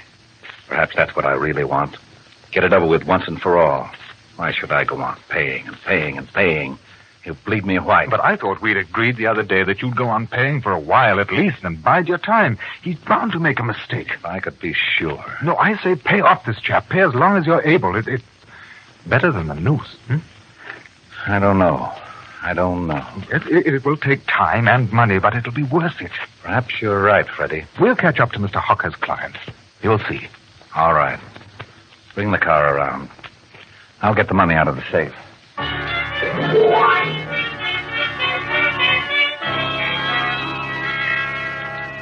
Uncle Bert had you worried for a moment, didn't he, Fred? Yes. You saw your entire plan collapse, and all that easy money slipping from your grasp. But suddenly it was all right again, and Uncle Bert agreed to go on paying his blackmailer. Now, with the money tucked away in your coat pocket, you drive downtown to Hawker's office. Good evening, Mr. Hawker. Well, Mr. Macklin. Johnny on the spot, eh? And with the money? Johnny on the spot, yes. With the money, no. What's this? No, you see, Mr. Hawker, Uncle's had a bit of difficulty raising the money. Now, see here, my All client... he asks is a few hours. I see. Do you think that will be agreeable to your client, Mr. Hawker? It might be, and then again it might not. Why don't you ask your client? All right, I will. You sit at the edge of the desk. Try to appear calm as Hawker steps to the telephone and picks it up. You listen carefully as he dials.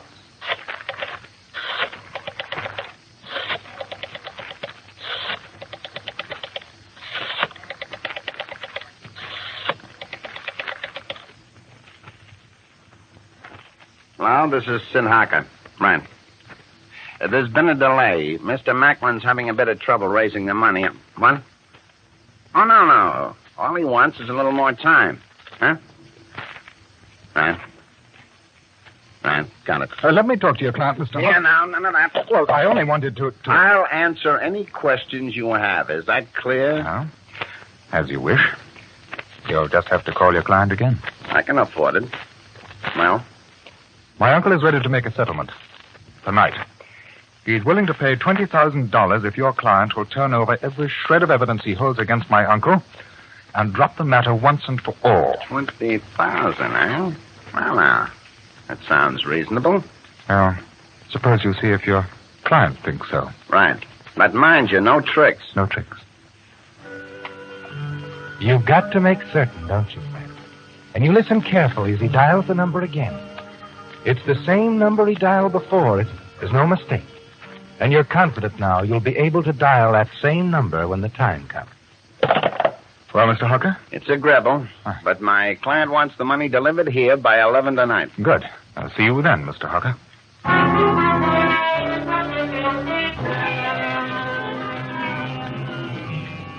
You hurry out of the office, downstairs into your car. From the glove compartment, you remove a gun. You slip it into your pocket. As you start back, you see Hawker walk out of the building, head for the parking lot in the rear. Quickly, you move after him. Then in the darkness behind the building, you catch up to him as he slides in behind the wheel of his car. Oh, Hawker. Hey, oh, it's you. Hey, what's the idea of the gun? Move over, What are you doing? I said move over. Wait a minute. That's a good shot. Now, start up, Hawker. We're going for a bit of a spin.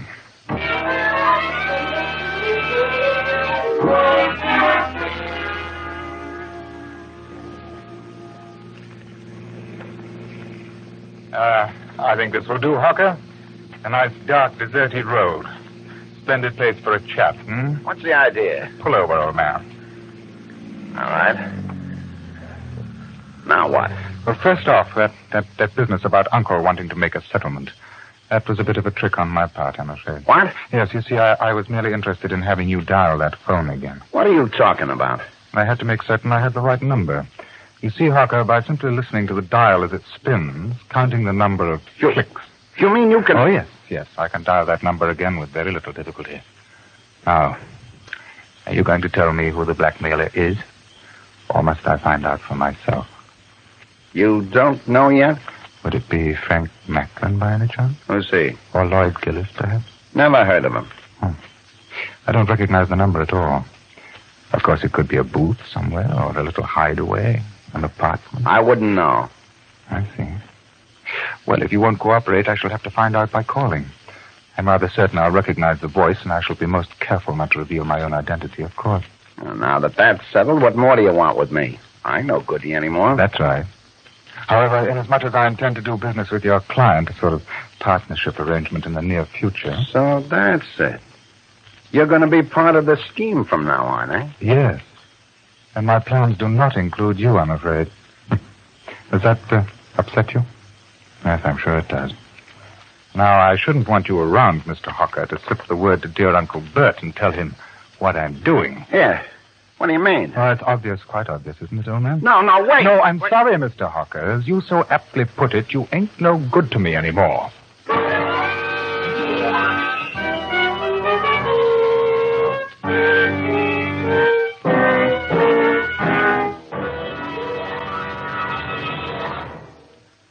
While watching some Christmas shoppers, I couldn't help thinking, if folks shopped as carefully for automobile batteries as they do for Christmas gifts, practically all drivers would decide on Signal Deluxe batteries. Just compare the power of various batteries. You'll find Signal Deluxe batteries give up to 35% more power for quicker starting and to take care of your radio and other electrical gadgets. That's because of Signal's microporous all-rubber separators, which have been called the greatest battery improvement in 20 years. Compare the life of various batteries. You'll see that Signal Deluxe batteries are guaranteed up to 2.5 times as long as ordinary batteries, a full 30 months on a service basis, which also means that the cost per month is amazingly low, even lower when you deduct the trade-in allowance Signal dealers are giving for old batteries. And liberal credit terms are available. No wonder more and more shoppers, drivers who really compare batteries, are choosing Signal Deluxe batteries at Signal service stations.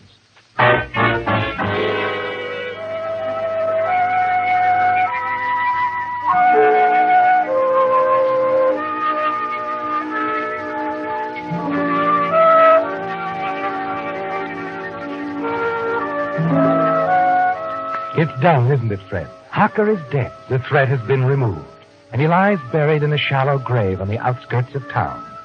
Now all you have to do is call the blackmailer. And once you've learned his identity without revealing your own, you expect to approach him again later, cautiously. Inform him of your plan for a partnership to continue to blackmail your uncle together. And you certainly won't refuse, because you then reveal his identity to Uncle Bert. You drive back to town, park Hocker's car in the lot behind his office building, and then hurry upstairs. As you sit at Hocker's desk, you glance at your watch, and a smile covers your face. Yes, you're confident now that you've made the right decision, aren't you? Hello, Freddie. Uncle Bert, what are you doing here? Looking for Sid Hocker. I thought I might persuade him to tell me who the blackmailer is, confirm my suspicions with this. Oh, no, Uncle Bert. Put that gun away. Hocker's not here. So I see. Delivering the money to his client, I suppose. Yes.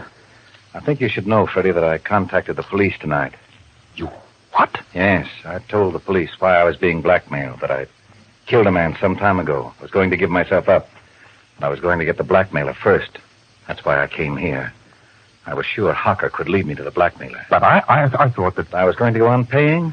No, I decided against that shortly after you left the house tonight. Oh, really? Well, that wasn't very clever. No, and you're going to regret it, Freddie. Oh, what? Oh, I've suspected for a long time you were behind all this. Why, well, that's ridiculous. Is it? Let's see if my hunch is right. Empty your pockets. My pockets? I'll give you 3. Oh, now, wait. 1, 2. All right. That's better. Well, you do have the money. My hunch was right. I can explain. So Harker paid off his client, eh? Now, Uncle Bert, if you'll only listen... No, I could forgive you, stealing money from me, but not blackmailing me, Freddie. No, you don't understand. I haven't blackmailed you. Look, I'll find the blackmailer for you. None of your tricks. Put that phone down. Well, let me call a number. I swear you'll hear the blackmailer's voice with your own ears. I'm not that stupid. Me fall for a trick like that. And it is a trick, isn't it, Freddie? You want to catch me off guard. Get close enough to me so you can get this gun. No, it's not a trick. All right. We'll see. But you'd better not try any tricks. I'll listen in, yes. But on this extension phone over here. But remember, Freddie, I'll have this gun on you. I've already confessed one murder to the police. Another one won't matter much. Go ahead. Make your call.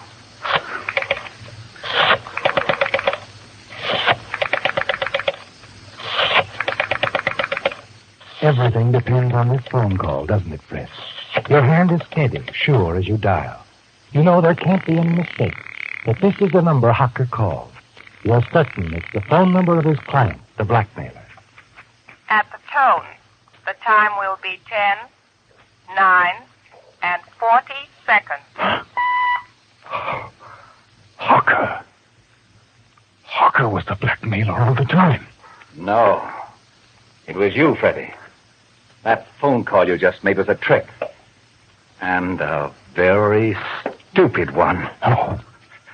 No, Uncle Bert, wait! At the tone, the time will be 10, 10 exactly.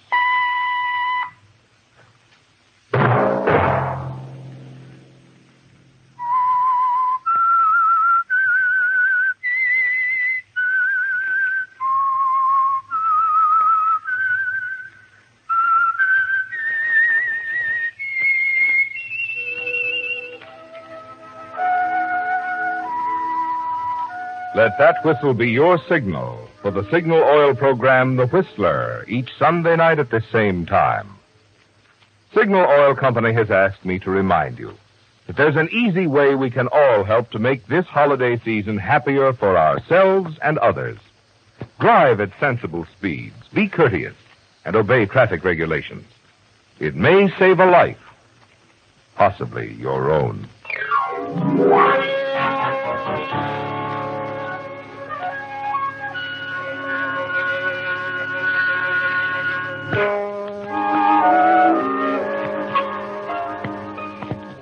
Featured in tonight's story were Bill Foreman, Ben Wright, Ed Begley, Constance Cavendish, and Ted DeCorsia. The Whistler was produced and directed by George W. Allen, with story by Adrian Jondeau, music by Wilbur Hatch, and was transmitted to our troops overseas by the Armed Forces Radio Service. The Whistler is entirely fictional, and all characters portrayed on The Whistler are also fictional. Any similarity of names or resemblance to persons living or dead is purely coincidental. Well, my dear, it appears perhaps evil is harder to escape than one might imagine, but, well, I suppose you can try. The night has grown late, and I have grown very weary. I do apologize if I've not been the company you're used to, but I'm trying my best, as is anyone out there. Just trying to make it through one more night. One more tick of the clock as it goes on and on. Just waiting and hoping for the rising sun. Speaking from London.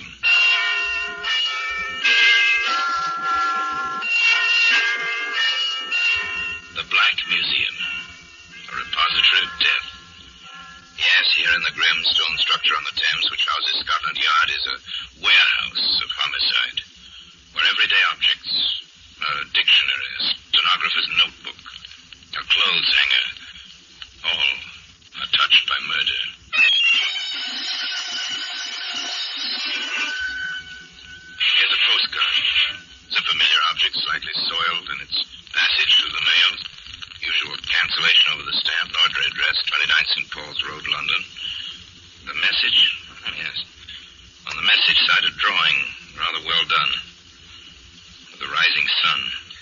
rather a conventional representation, isn't it, Sergeant? Yes, sir. Conventional. Still a rather unconventional matter. Murder? Yes. Yes, it is unconventional. You know, Sergeant, I've often wondered why they hold so many executions at sunrise. Why they end lives at the beginning of the day. Anyway, that postcard today with the rising sun on it can be seen among the other exhibits in the Black Museum.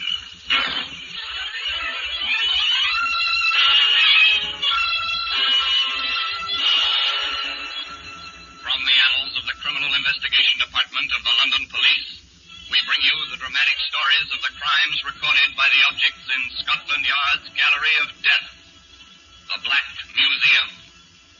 In just a moment, you will hear the Black Museum, starring Orson Welles. Now, the Black Museum, starring Orson Welles.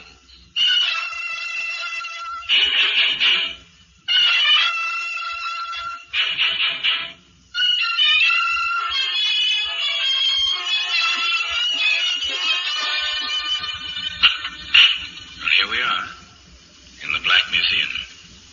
Scotland Yard's Museum of Murder. Yes, here lies death in a variety of forms. Swift or slow, merciful or cruel, death is here, laid out, remembered in detail, and perhaps waiting to strike again.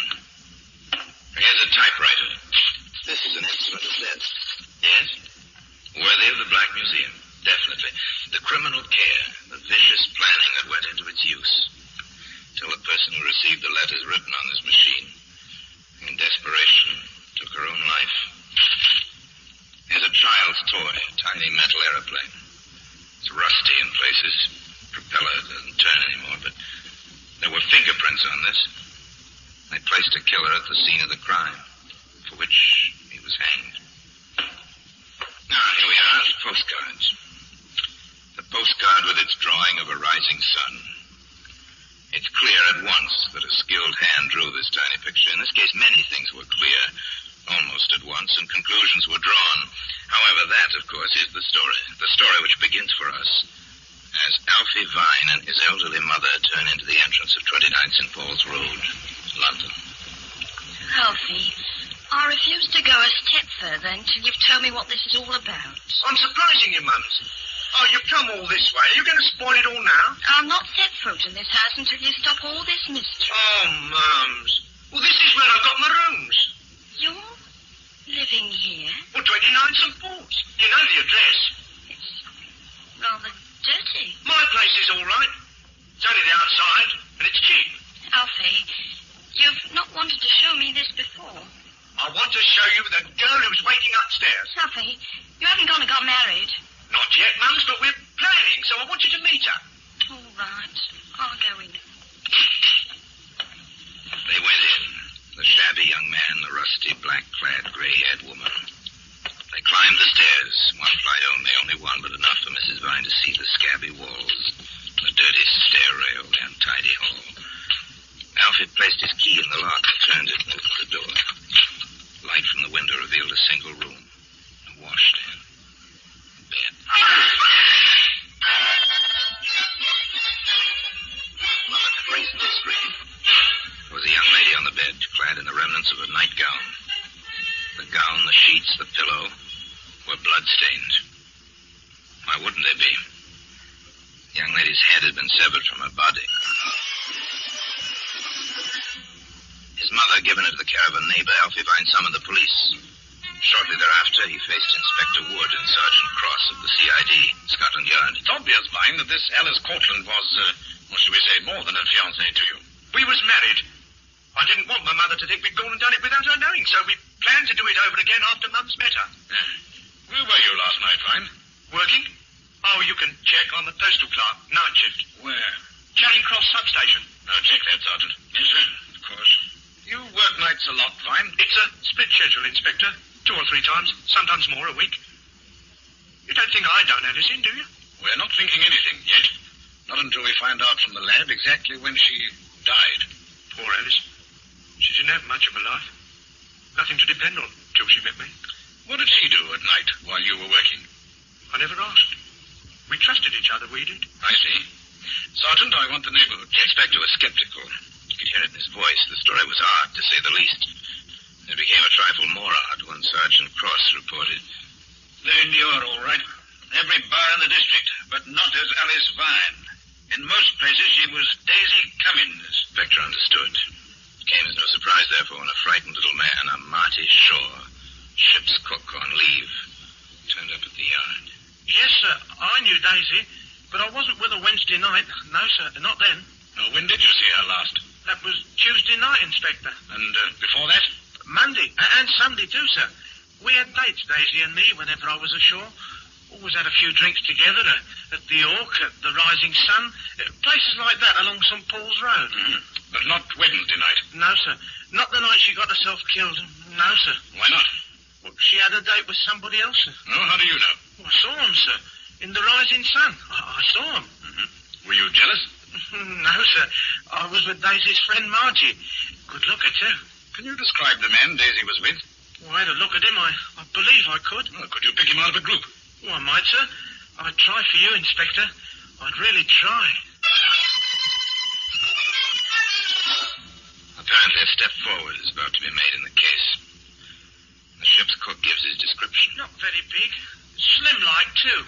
Shabby, but in a genteel kind of way. About 30 years old. Always doodling-like with a pencil. Kind of fella can always pick up a check. A description. Not much to go on, but a start. Again, the canvassers covered the area. And now the various barmaids and tavern keepers remembered a man like that. Remembered seeing a man like that with Daisy, alias Alice. The girl who literally lost her head. However, there were no further traces of the man in question. Inspector Wood and Sergeant Cross went back to the bedroom in St. Paul's Road. All right, Sergeant. With a fine-tooth comb. The whole room down to the baseboards. And behind them, if necessary. The detectives took the tawdry little room apart. The bed was dismantled, the window shades were unrolled, the washstand and its piping was completely explored. The bureau was investigated, the drawers were pulled out.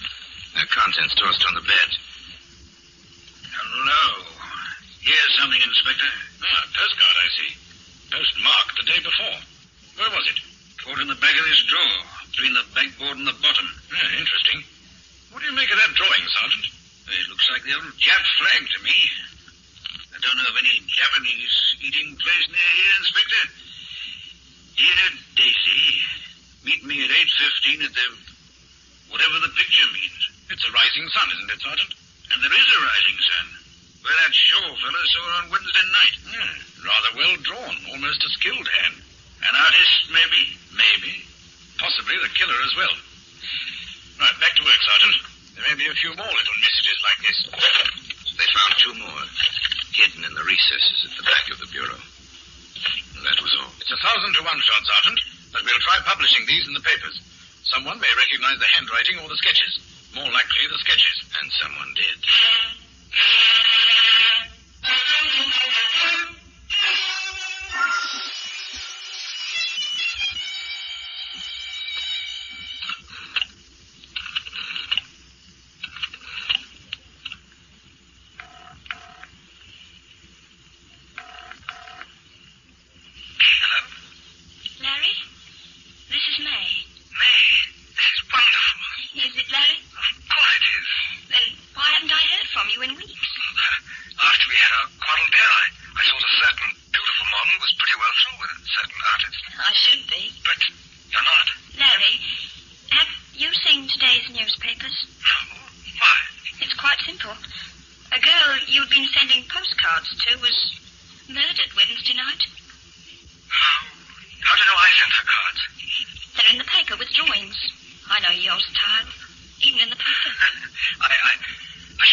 provide an alibi which might never be needed.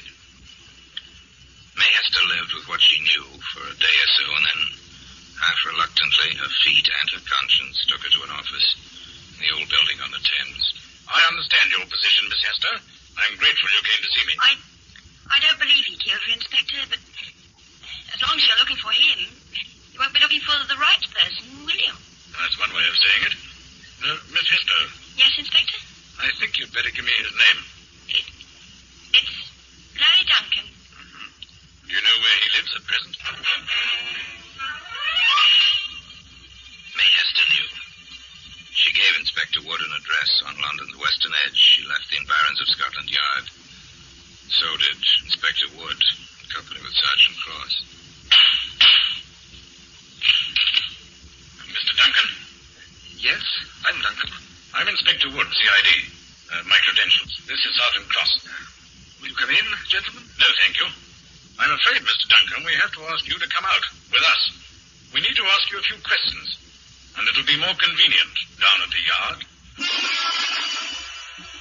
Well, today the postcard with a little picture of the rising sun on it is part of the exhibits in the Black Museum.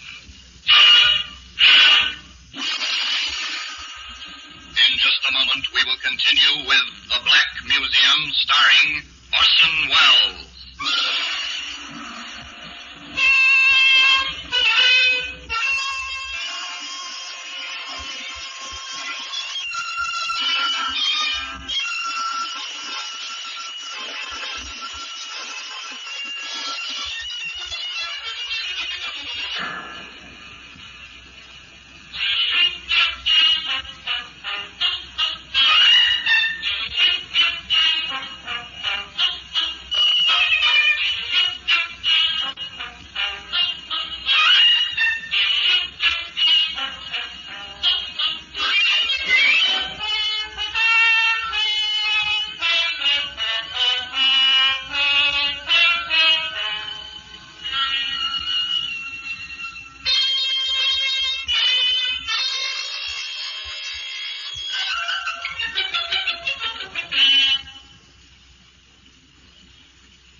And now we continue with The Black Museum, starring Orson Welles.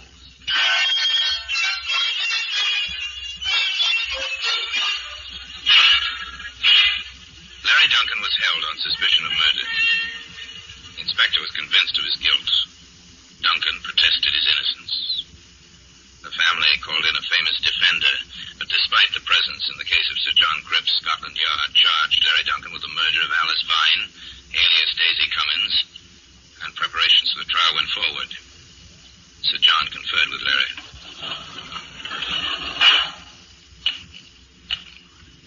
How are you, my boy? Fairly well, sir. Does my prison palace show as yet? Not yet. I like your confidence, Larry. I didn't kill the woman, sir. However, you were seen with her that night. A man, a sailor, I believe, who had been with her the 3 nights previous, saw you both together in the rising sun. That's why I asked May to say we'd been together after 10:30 that night. Well, they have another witness, a tram conductor, who states he saw you leave that house at 5 in the morning. He couldn't have seen me. I take your word. But will a jury after that false alibi? I'll have to take my chances on that, I guess. Well, we'll see. Perhaps a little further investigation may bring a few more facts to light.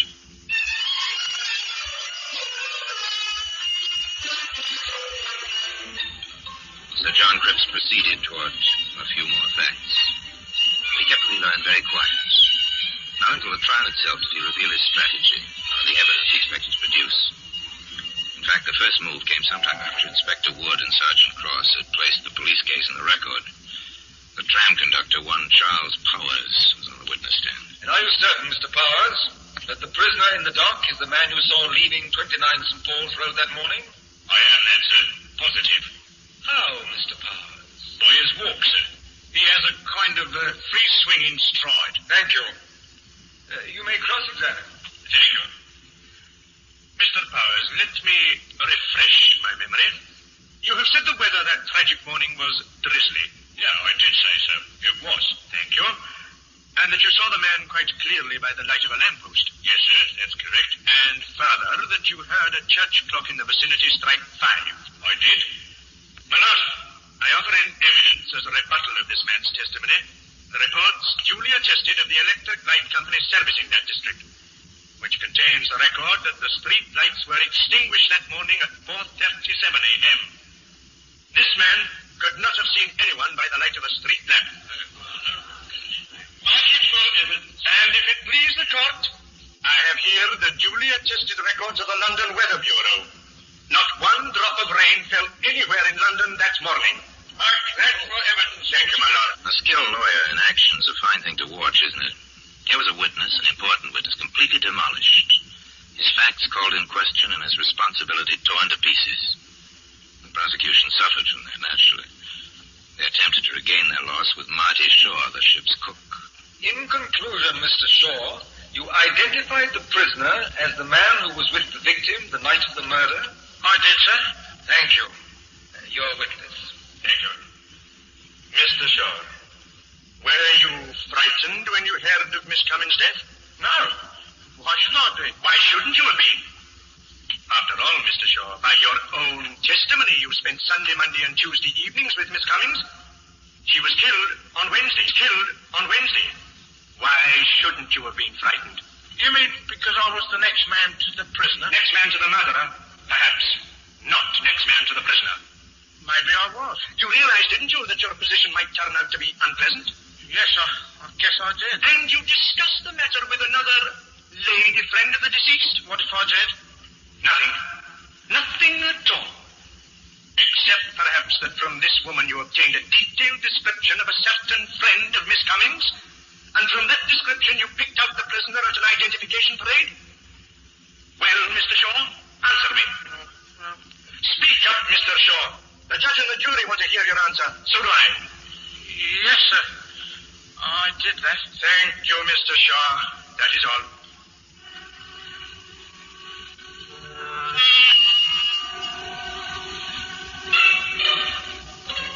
Another witness's testimony discredited. His motives called in question. The propriety of his identification more than called in question. The courtroom crowd was making bets as it filed out after the first day. The odds were swinging away from the prosecution and toward the young man who sat quietly in the prisoner's dock, sketching. After all, Larry Duncan was an artist. And an artist wants to keep the record of his experiences, even when his life hangs in the balance.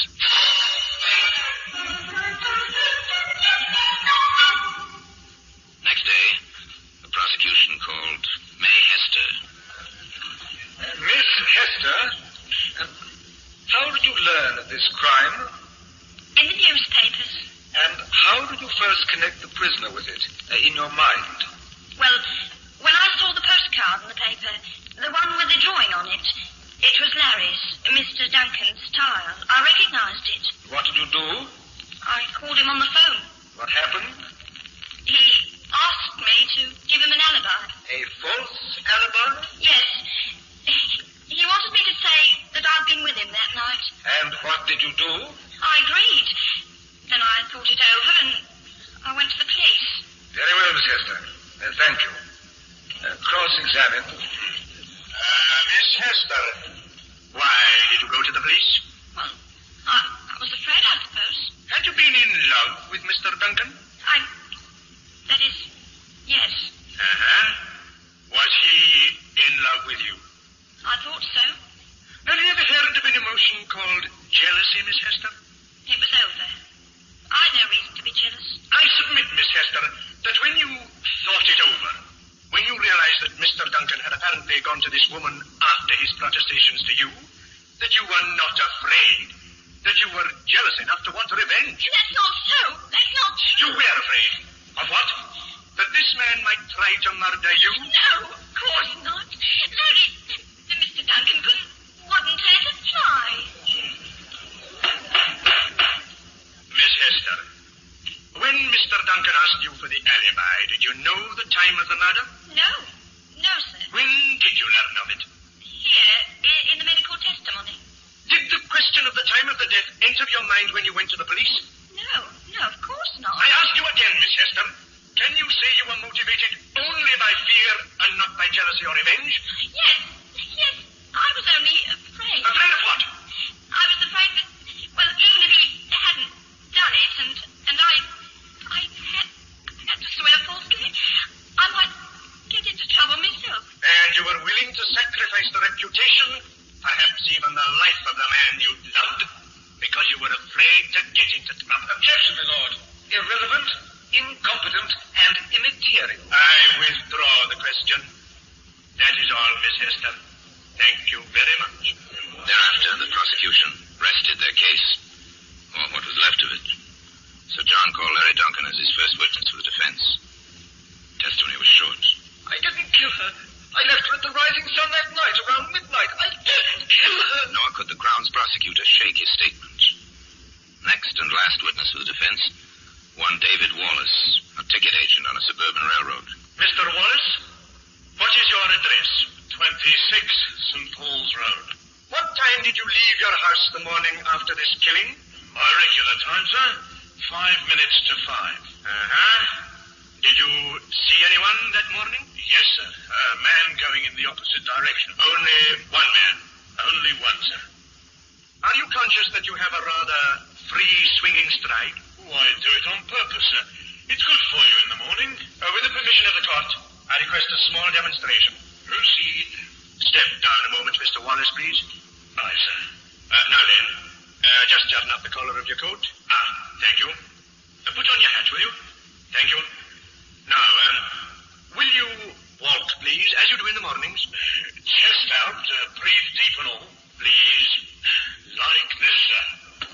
It was unmistakable, a free-swinging stride. It was established that there was a man on proper, decent business walking in St. Paul's Road at 5 that morning. The prosecution had no cross-examination for Mr. Wallace.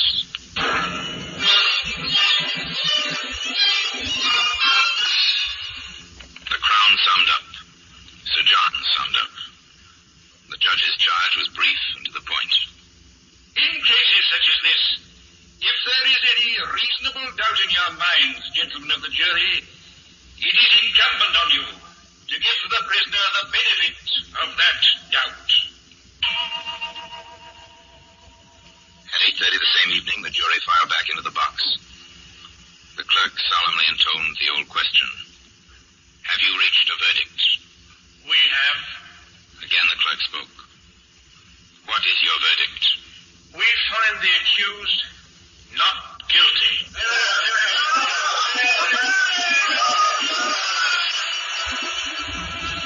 Today, that postcard, whatever it may mean with its rising sun, reposes in a place of honor in the Black Museum.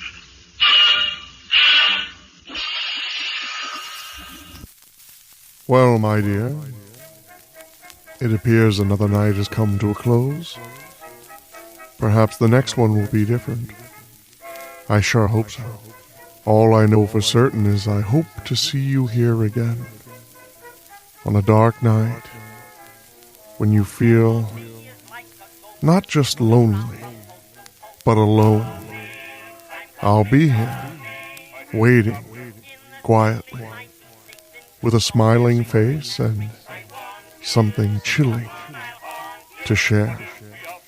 Now, even with my morose feelings, I have to say that as you head home, as you cross the bridge, as you go across that little river, as you march down the sidewalk, almost home now, as you lay your head on your pillow, please, I implore you, take a moment and be thankful for what you have.